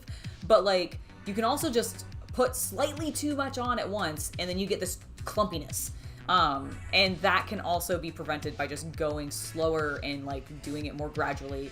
Like, some people hate dry brushing because it can be, especially if you want to do it like exceptionally well, it's a little bit of a slower process.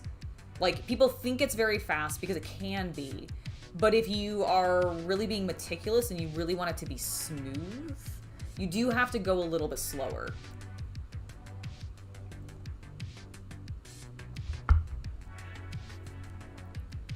So I recommend being cautious, like overly cautious with it. as you're learning what your pressure needs to be. Because this is the other thing that I think a lot of tutorialists don't necessarily talk about. And it's not, like, we will all say, do this light-handed. But, like, what's light-handed to me might be very different from what's light-handed to you, because our normal handedness is different, you know? So I do think, like, you really want to apply the paint gently to the model, but you also have to figure that out in comparison to your own normal pressure that you like to use on your brushes. Like, there is a balancing act that you got to find here.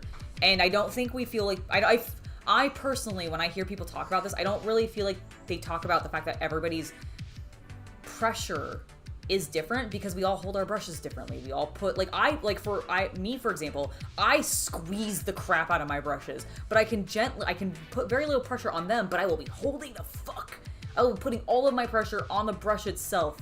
And then that helps me prevent putting pressure downwards, because I'm putting it all on it. And, like, there's a difference. Like, other people may not grip their brushes that hard. I don't recommend it. It hurts my hand over time. But, like, it's just something that, like, we're all different with how we hold our tools, which means that we all apply pressure differently. And while there are some generalizations that, yes, we can speak to, like, you do have to kind of feel it out for yourself. It's one of those, I mean, and that's the same thing with, like, really any painting. You know, you want to glaze, or you want to edge highlight something, and you want to only use the side of your brush and use a light amount of pressure. Well, that light amount of pressure for, say, Duncan Rhodes, who's very, like, been doing this for ages and really has a lot of control over his brush and knows what he needs to do in order to get the perfect edge highlight, the exact pressure. Well, he's going to know that more intuitively and maybe not be able to speak to it specifically in regards to you as a either intermediate painter or beginner painter, or just how you hold your brushes. So it's something to think about whenever you're watching tutorials. You definitely want to take what they say and end up putting it into context for yourself, so that you know that you're getting the most out of what you're hearing, so that you can use it to how you work, how your process is, your painting style, etc. Also, welcome. Hello. Damn it. I know I can see you. Are you stealing my texture paint? Yep. You need it? No, I don't actually. Okay. I did, I have like 4 left to texture, but I'm not at that stage on them yet. We've done within like 10 minutes. Oh yeah, you're absolutely fine. You're absolutely fine. Also, thank you for subscribing, Dedrak 100. I think I said that correctly. Hopefully I did. I apologize if I didn't. I'm terrible at pronunciation. And welcome to the channel. I feel like this boy needs a bit more color.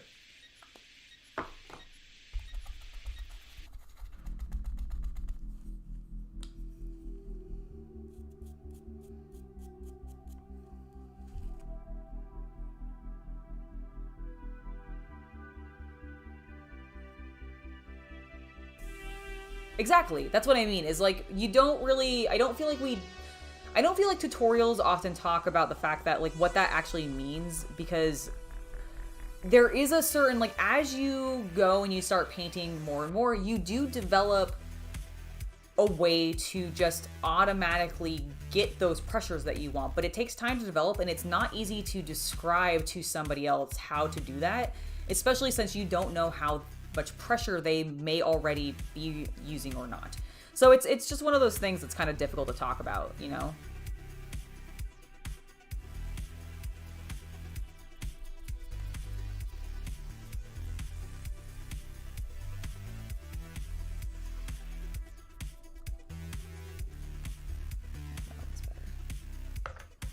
Boop. All right, bigger boy, bigger base. I like it a lot. It is. It's a lot about muscle memory. And it's not easy to describe muscle memory. That's why, like, I do find it, like, I try to show when I'm painting, if I'm describing something that I'm doing, I do try to, like, make sure I capture footage of that, because I know that it's difficult to describe it sometimes, but I think if people watch other people do it, they can kind of get an idea of like, okay, how can I make my brush look and behave the way that theirs is looking based off my own tendencies. So it's one of those things.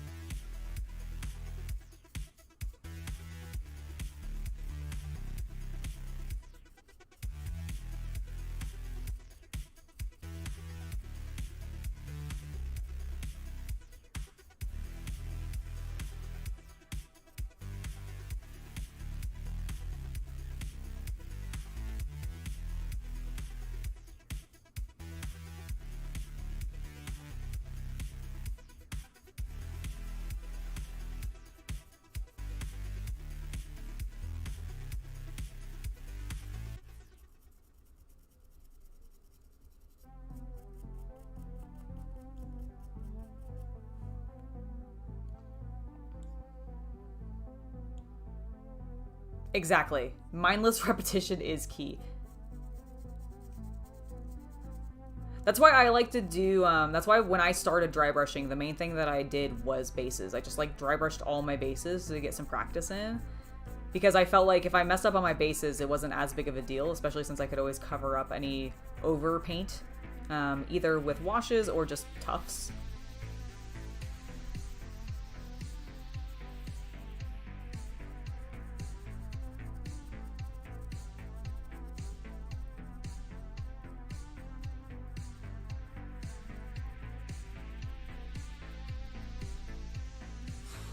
Oh my goodness, my cats are hissing at each other.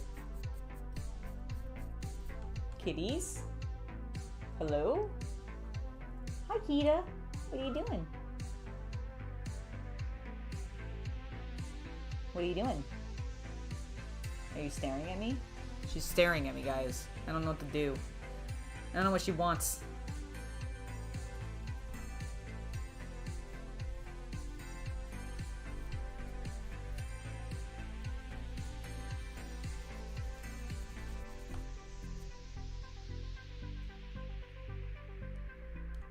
Oh, that's so cool. Can I ask, Josh has a hobby, what cartoon, like not anything that you're currently working on, because obviously there may be some NDAs and such on that, but in the past, do you have any past work that you can tell me that you've storyboarded for? Oh my god, I remember having to do that. So I went to art school for college, and some of my assignments were stuff like that, and I loved it, personally. I hated it at the time, but I also, like, retroactively loved it.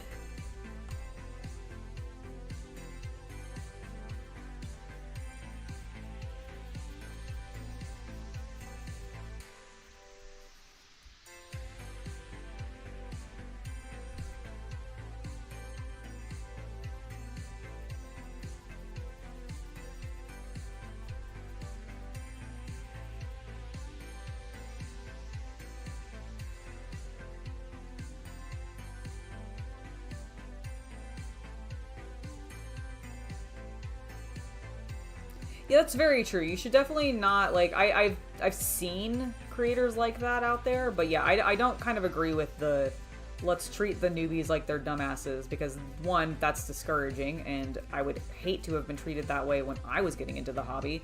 There's definitely no way I'd want to treat anybody getting into the hobby that way themselves. But also, art is like, you have to, it's a process. You learn as you go. It's not something that you're just gonna, like, even very talented people who just seem like they know immediately what they're doing have spent hours and days and years of their life practicing and getting better at that thing, even if you as an observer have never seen it. So always keep that in mind and make sure that, like, don't put too much pressure on yourself, especially when you're learning a new skill. It's going to take time, it's going to take practice, and, like, you are going to have lows and you're going to have highs. It's going to be great. It may suck sometimes when you have those lows, but when you get those highs of, like, yay, I've succeeded at all that work that I've been doing is paid off, it's fantastic and totally worth it. And thankfully, at least in this community, in, like, miniatures and everything, I feel like the community is very encouraging and optimistic to newbies. So, like, thankfully, most people are pretty chill. modernly. I feel like there's not, you know, people being jerks about, oh god, that's not how you paint, blah blah blah. I mean, I'm sure there still are, but I feel like they're fewer and far between modernly. Just because it's honestly stupid to behave that way. It's an art form. People are allowed to express themselves how they want to. They want to make something a wild color that's unrealistic or never been seen in canon before, who cares? They can. It ain't hurting anybody.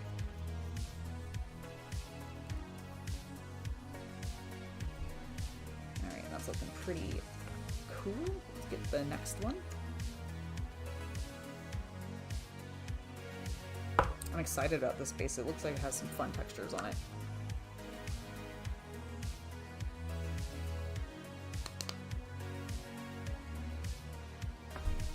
You worked on, okay, so you've worked on mostly some toddler cartoons. Like, are you talking like toddler cartoons a la like Bluey type stuff? Or are you talking like toddler cartoons a la like Vegemites or something like that? Like what, or like how little, it doesn't matter. That's really cool. You worked a little bit on Johnny Test. That is so cool. And currently you're in the middle of production for RoboForce. That sounds awesome.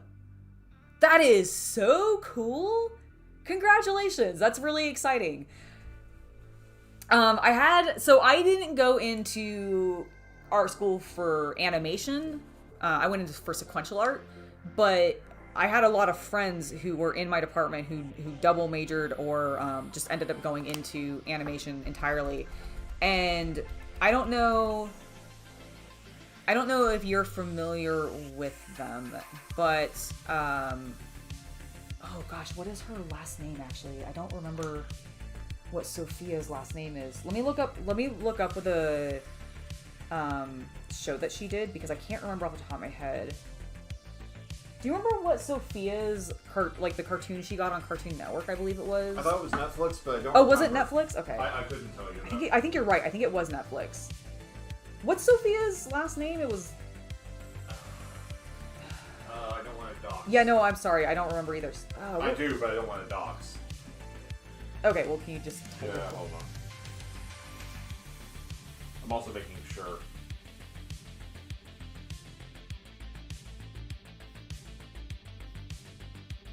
Because it was a really beautifully animated... Thank you.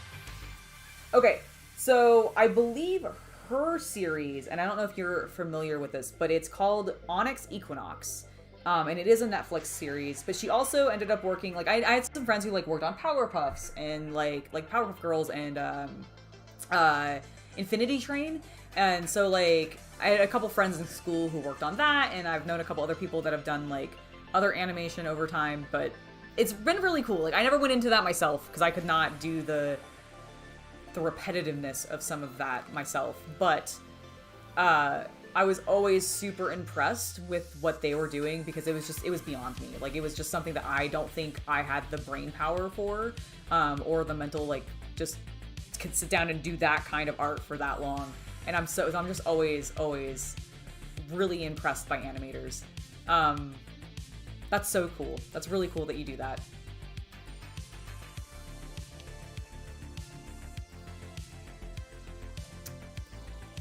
Josh, I get it completely, actually, because, like, I mean, it's still an art, but it's totally different from what you're doing day to day, right? It still gives you that creative release.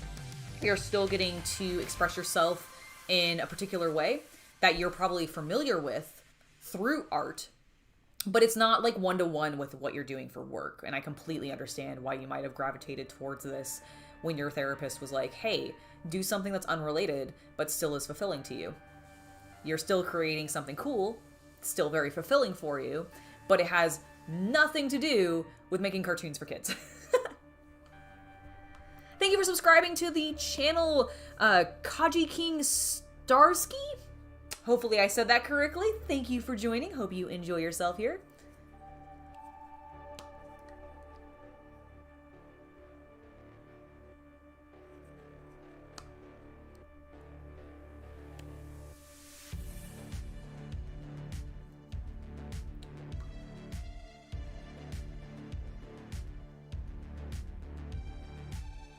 See, that's perfect. That is perfect.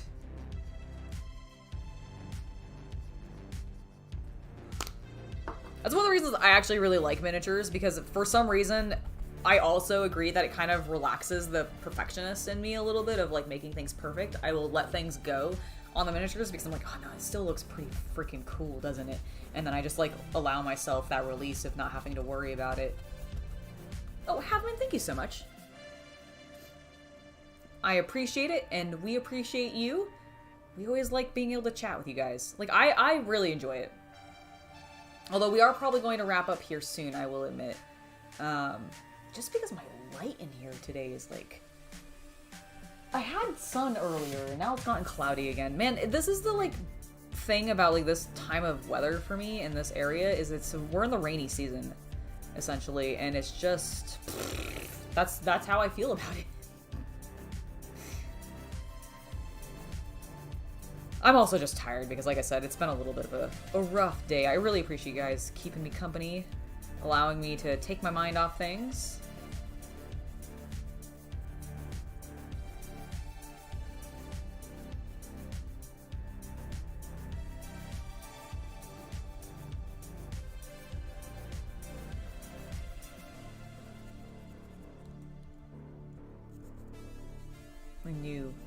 I knew this base was going to have some good textures on it, but hot damn.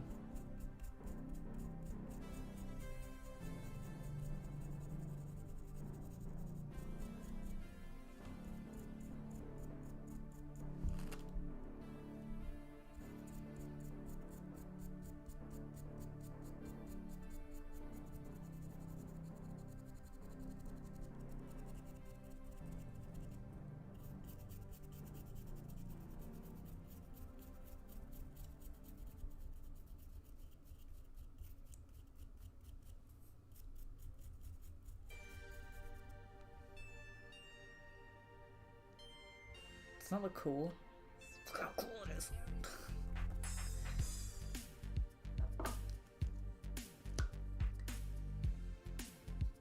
You know what? That's fair. I'm sure a lot of you might be, actually. You're probably like sitting there going, Angela, whatever. At least it's not snowing a blizzard outside your door right now.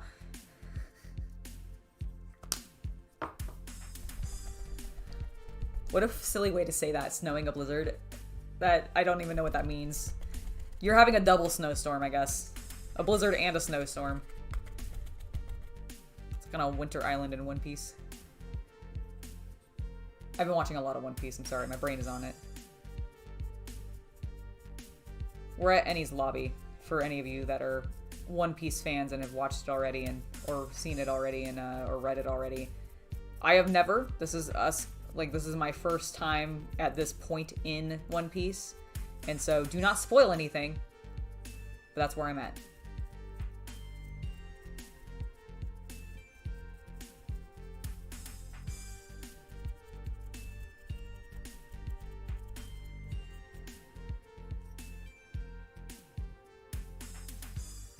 See, I'd rather have it bright and sunny but freezing than overcast and cloudy and no rain. You're right, it is called a whiteout. You're getting freezing rain? That sucks. Good luck. I hope your power maintains. Guess you got good infrastructure in your city. Also, be careful if you go out of, like, black ice and such.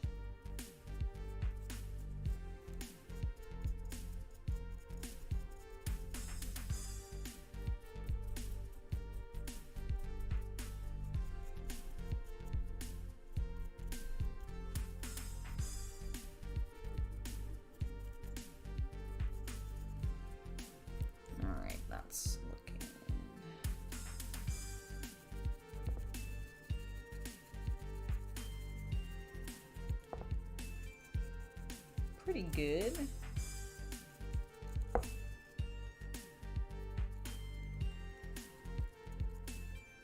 That's now looking better.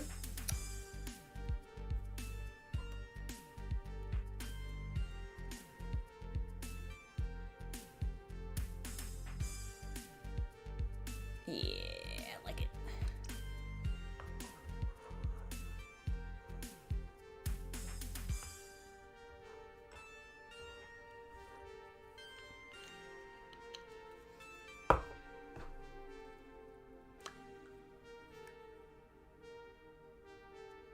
I watched the live action and I was like, alright, cool, I've now skipped all the annoying parts of the original series, let's move on. And then I started at,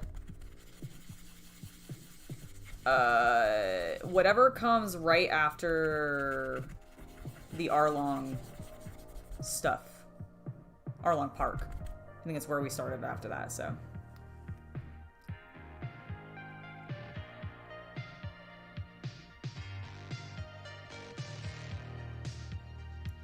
Oh yeah, no, I've lived in the mountains before, but not ones that got like a huge amount of snow, thankfully, because it was in the south, so we didn't get like quite as much as like say northern America. But yeah, no, I've been there, done that, thank you. I don't think I'd want to do it again. I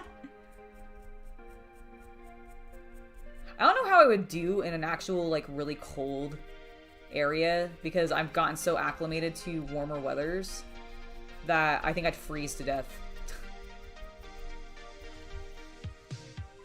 Or just be very depressed because of how cold I was all the time.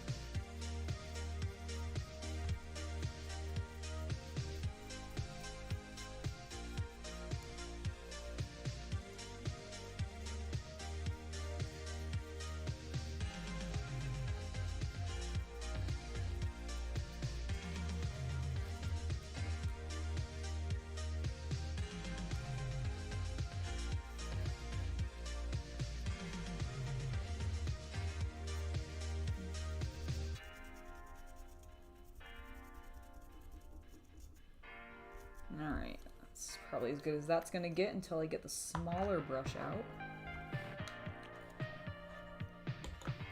2 more. I would probably, that's probably true. I'd just be dead, because I'd be frozen. They'd have to try to de-thaw me and it just wouldn't work. Whew. Let's throw my brush. Was she crying to go outside? Oh, okay. Did Jack want to go outside? Oh.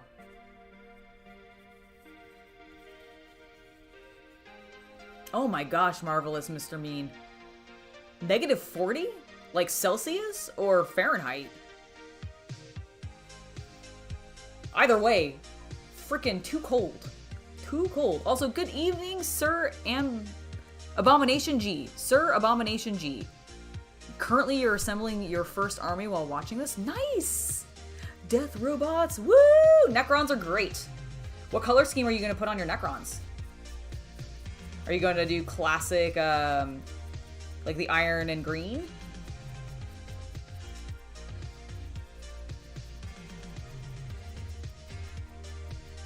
The Silver Tide is what I was trying to think of, but could not think of. Are you going to do like the classic Silver Tide, or are you going to do a different color scheme? I have painted a number of Necrons myself, and they're so fun to work with.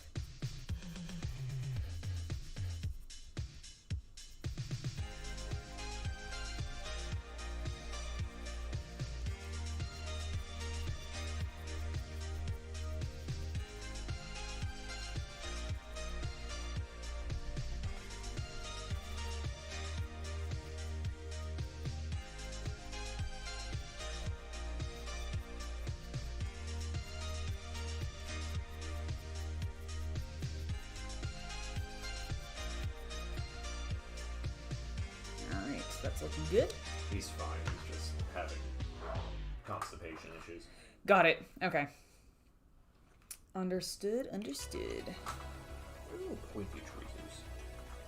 You know, I haven't seen them Oh, wait, they're right there. They're black, those little black ones? No. Those are the hook down. Oh, okay, I have not seen those, but... Oh. Is this the... Nope. Okay. Wait, no, they're not. No. Where are they? I have not seen them recently. Are they in that top, like... No. They're not in this? Okay. No.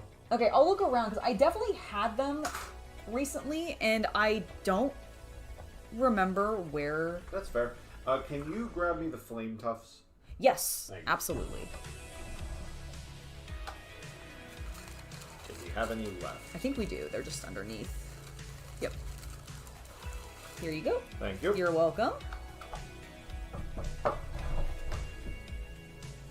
Hi, Chad. They say hello! Freezing range sticks to the trees and then breaks and takes out power lines. I see. That does sound like it would suck. That sounds like it would suck a lot. Ooh, Sir Abomination G, you're going with a bronze and black rusted color scheme. That sounds like it's gonna be awesome. Are you using, I know, sorry, I just burped there a little bit. I'm so disgusting. Are you going to be using the Cryptek armor shade at all on it? Because I know that gives a little bit of a brassy, bronzy, like, tint to things. And I'm curious, like, what your opinion on that is. Because I've used it a little bit, and I do like it, but I haven't used it recently. And I don't know, like, I don't know if I've really heard anybody use it recently. Like, in their regular, like, day-to-day stuff. Steven, welcome back. Welcome back.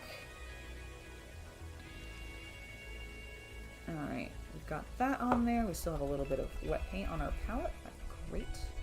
Let's dab that stuff off and let's start getting some color on all this beautiful texture.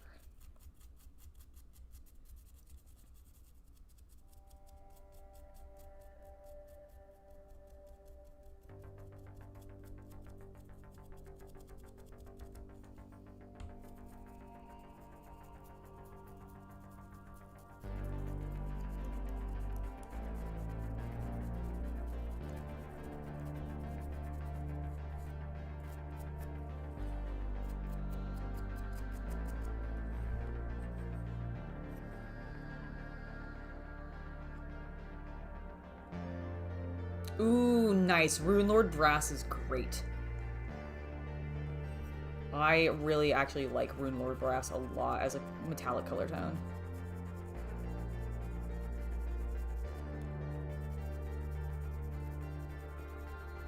Well, it sounds like an awesome color scheme. If you have it on Instagram, you should tag me when you post about it, and I will totally take a look. I love seeing that kind of stuff.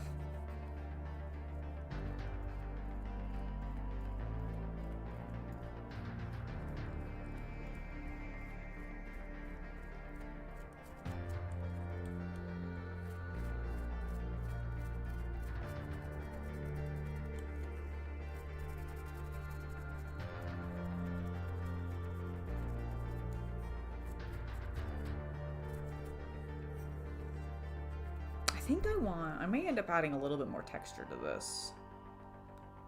Because I think I need, I don't know how noticeable it'll be, but it's bothering me personally. I left a little bit more of a gap between the end of this than in the base itself, and I think it looks a little weird. So I might fill that in with some more texture paint, which actually Chaos Cultist has already brought back. Holy cow, he did really do that fast. Damn.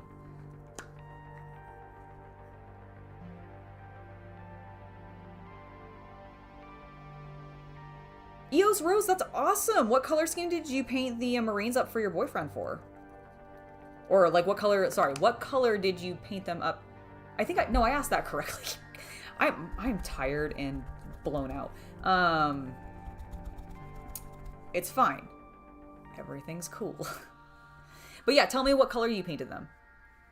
I am sure you are probably way better at it than you're giving yourself credit for. I cannot tell you the number of people who I see come into the hobby and they're like, I have never done this before, and they just blow my mind with what they have learned because of like the internet and just like their own intuition on like what to do with things, and it like is absolutely insane. I bet you did fantastic.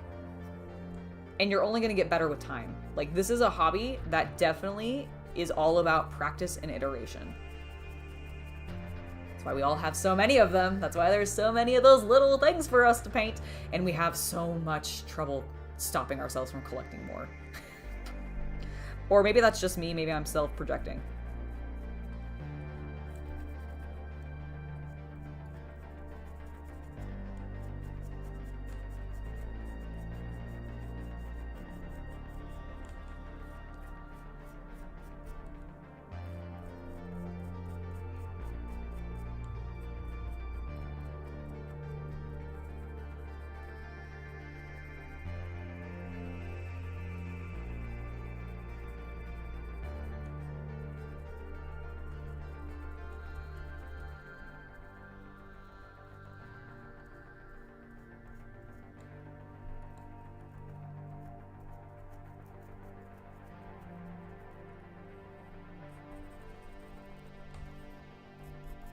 Oh my god, okay. I don't know if you guys can see it super well, but you see... Oh, you can. Look at those holes. I don't know. I really like the way that turned out. It's trying so desperately to focus on it. There we go. I love what's happening down there. I need more paint.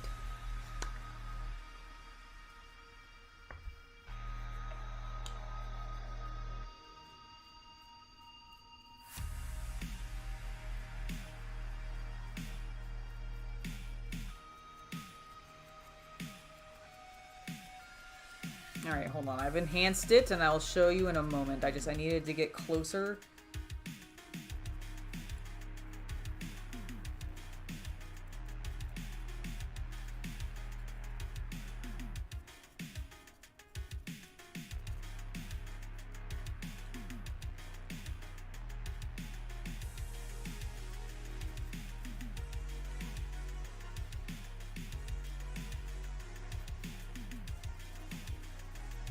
Alright, okay, so I've enhanced it.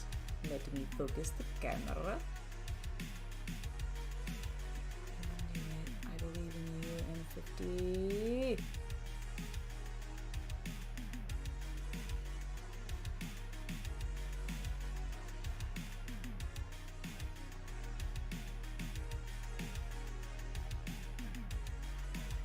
God, I'm happy. I'm just showing you dirt. I'm really sorry. Nice! That is awesome. So classic ultramarine. Love it. Love it, love it, love it. That is a, honestly, very fun color scheme that I have painted up a few times myself. I bet you did amazing with it. Hello, Go For It Painting! Welcome to the stream. Hope you're having a good day today. Alright. I'm gonna do... We're probably not gonna go for a huge amount longer. It's a great effect, right? I love dry brushing on texture paint so much. Okay, our boys are looking good. What I do want to do is I want to bring this over. We're going to lay out a little bit more texture paint on... Oh, we want to attach... Angela, don't be dumb. Don't be dumb. We do actually want to attach our boy back. Because if we don't... I have a feeling we might regret our lives because I really don't want his wing to get paint on it though. Okay, here's what we're gonna do. We're gonna leave him off and I'm gonna try and see if I can get him in there, like into the hole without him being on there. So what we're gonna do is when we're around those areas, and this is great actually because we can see exactly where he's gonna be. So the two holes we're gonna not cover with any texture. I'm gonna get really close to this one though because I don't actually have a peg in that foot anymore, like the one that goes into this hole normally. I clipped it off. So the only one that's actually securing him in place is there. And then where this is, we're also gonna go very thin. So we're gonna cover that spot last because that's where his wing touches down. And I don't want it to actually get caked in paint, but I do want there to be the basalt finish beneath it. So we're gonna go a little bit thinner in that section.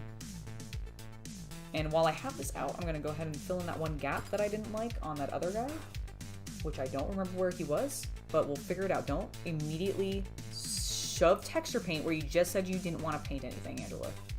Pay attention to what you're doing.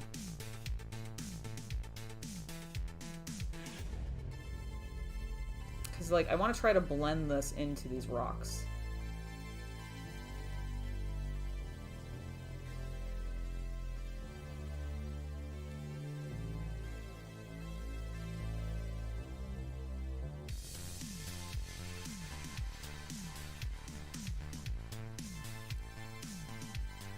Shit, I covered it immediately. Shit.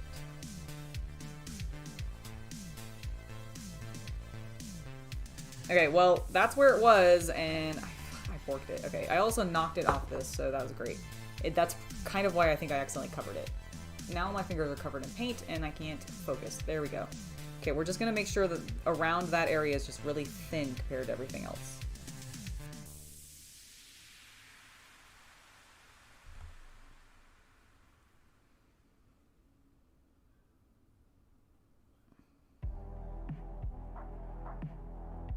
I'm so annoyed where I was trying to, I'm gonna be careful around that, and then I immediately am not careful.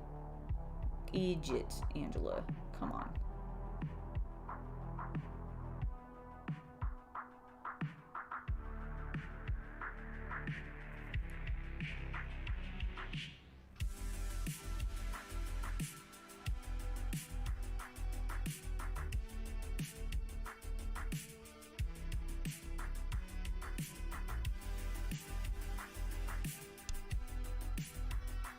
Otherwise, this is actually going swimmingly, though.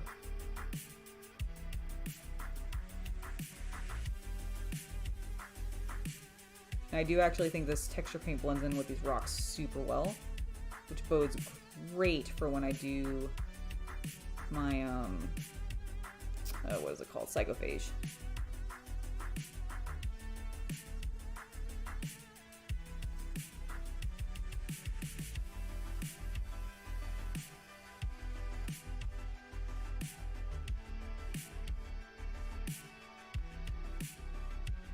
Another little thin patch.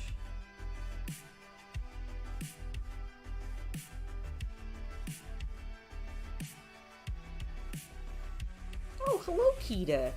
You coming to say hello?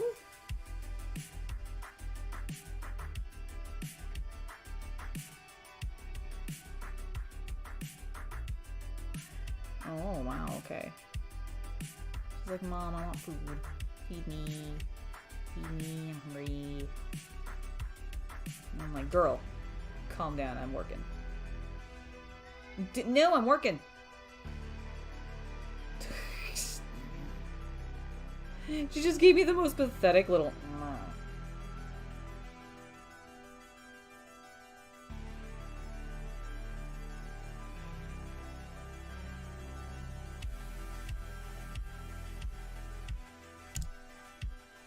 Okay, I think we've actually blended that pretty well and also given ourselves enough flexibility for when we put the model back on there.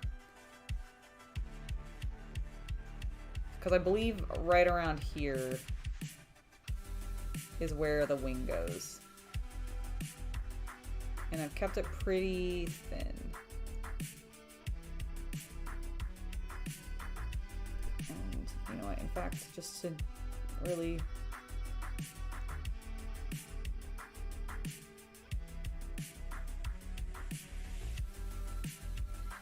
just like sort of thin it out even more. There we go. All right, I think that'll be good. I think that will be lovely. Yes, the kitty overlords have returned. Well, one of them. Okay, where was the one? Yes, it was you. It was you? It was you. I found it. The one I need to do some filling. So basically all I want to do, and yes, I know this means I'll have to re-dry brush, but that's fine. So I actually want to build in that gap.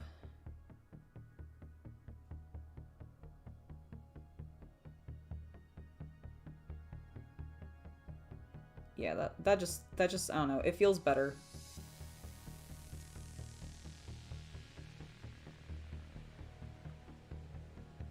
Okay, and then I'm gonna do the same thing. Actually, near the rebar is okay. That actually doesn't bother me as much, so that's fine. Is there anybody else that I need to do any filling in on? I don't think so. Let's go ahead and put the lid back on this paint because it's very good and I don't want to use it all up.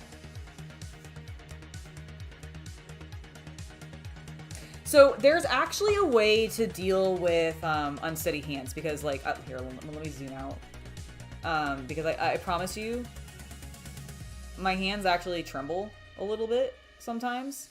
And it definitely gets worse when I'm painting. But there's a trick to that. One thing that I would recommend, and it doesn't have to be a specific brand, but you can use cork.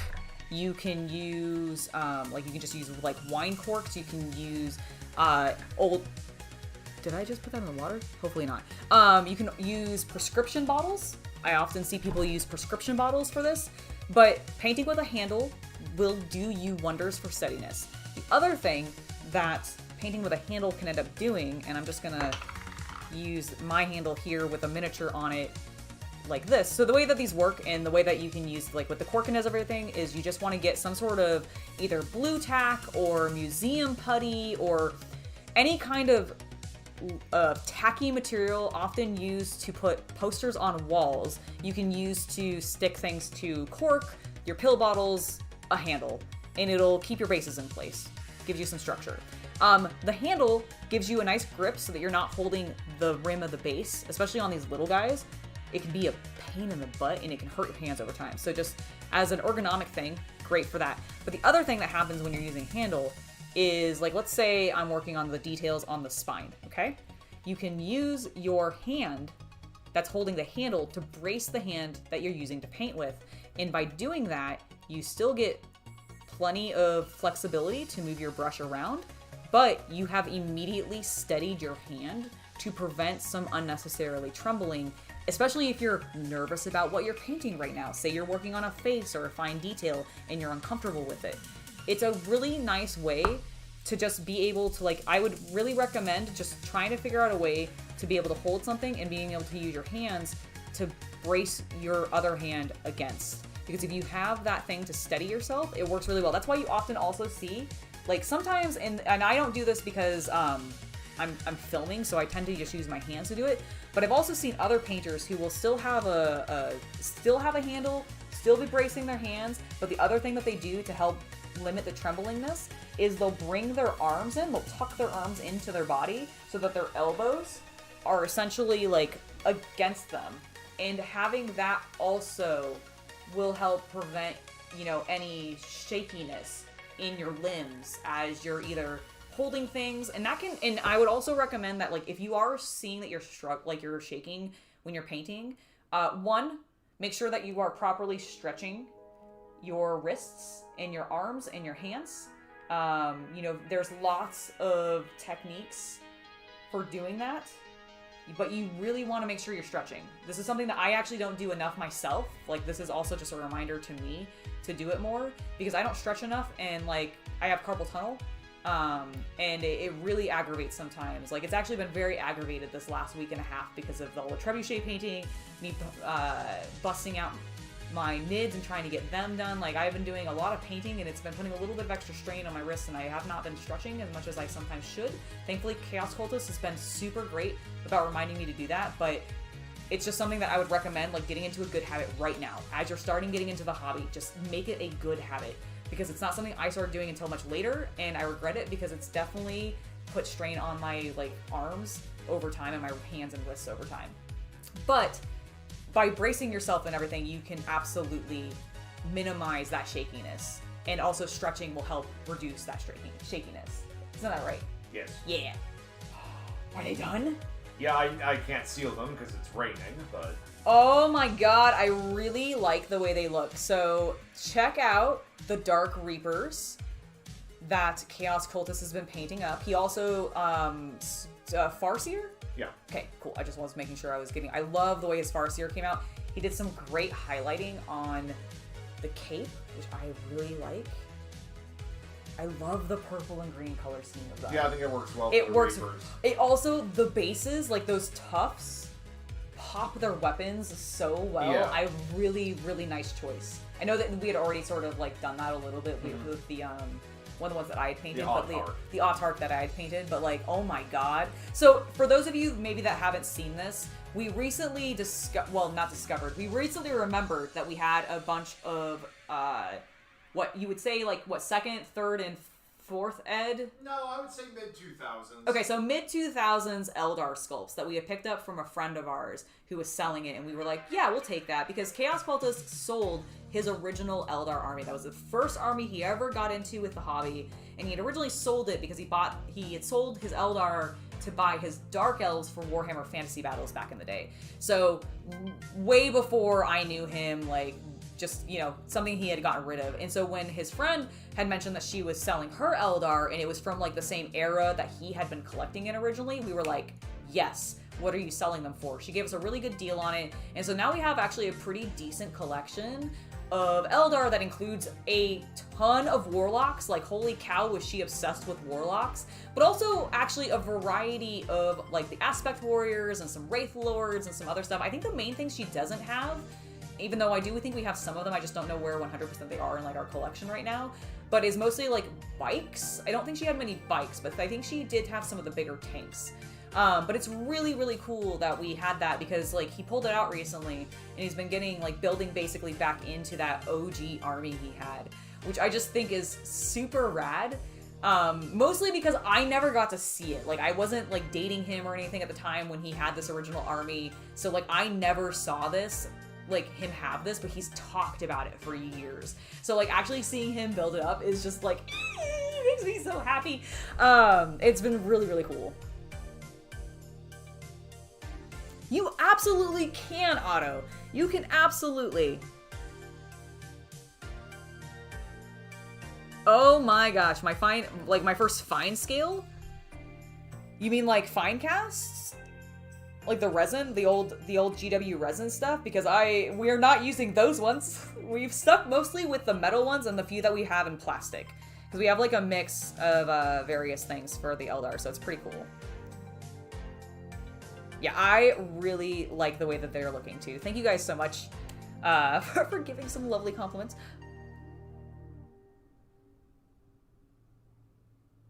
The pinky trick? Terraphon? What is the pinky trick? Is it just, like, bracing your pinky, like having your pinky braced against something so that you can steady your hand? Is that what you mean? I'm not sure I've heard it called, like, the pinky trick before specifically.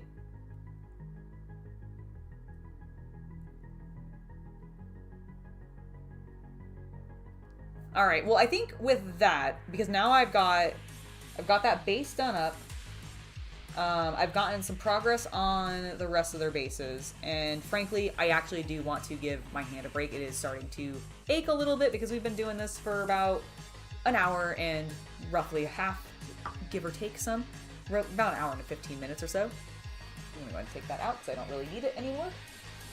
So I do think we're going to go ahead and wrap. No, Eos Rose, you don't have to play. In no way do you have to necessarily play the game. You can absolutely just pick up the miniatures. You can buy an entire army if you want to, and just paint it. Like, you absolutely can do that. If anybody's telling you that you have to buy them and play with them, you can tell them to shut up. And say it's from Hobby Night. Because you can absolutely just paint them. Like, that is your prerogative. You can spend your money the way that you want to and do with the miniatures what you want to do with them and explore them how you want to. Like, that is the beauty of this hobby. And don't let people tell you that you gotta play with them. Absolutely you do not. I would encourage you, this is just me, but I would encourage you to maybe give the game a try, because I do think it's quite fun, especially if you're just playing, like, Combat Patrol, you know, something smaller scale. Personally, I think Blood Bowl is, like, GW's best game, so, like, maybe get into that. But I would encourage you to give it a try, but don't let people, like, force you into playing the game if you don't want to, right? Are you wrapping up soon? I am actually going to be wrapping up literally right now. We are going to be calling things off. Although I do want to remind everybody before I go that I expect to see you back here in 2 days, starting at 8:30 p.m. Pacific Standard Time, 4:30 a.m. British Standard Time, for the Warhammer Preview Watch-Along Party. Woo woo! We're gonna see what Games Workshop has in store for us. Hopefully it'll be awesome, and if it's not, we can whinge together in chat. But I will see you guys on Thursday. Do you have any announcements?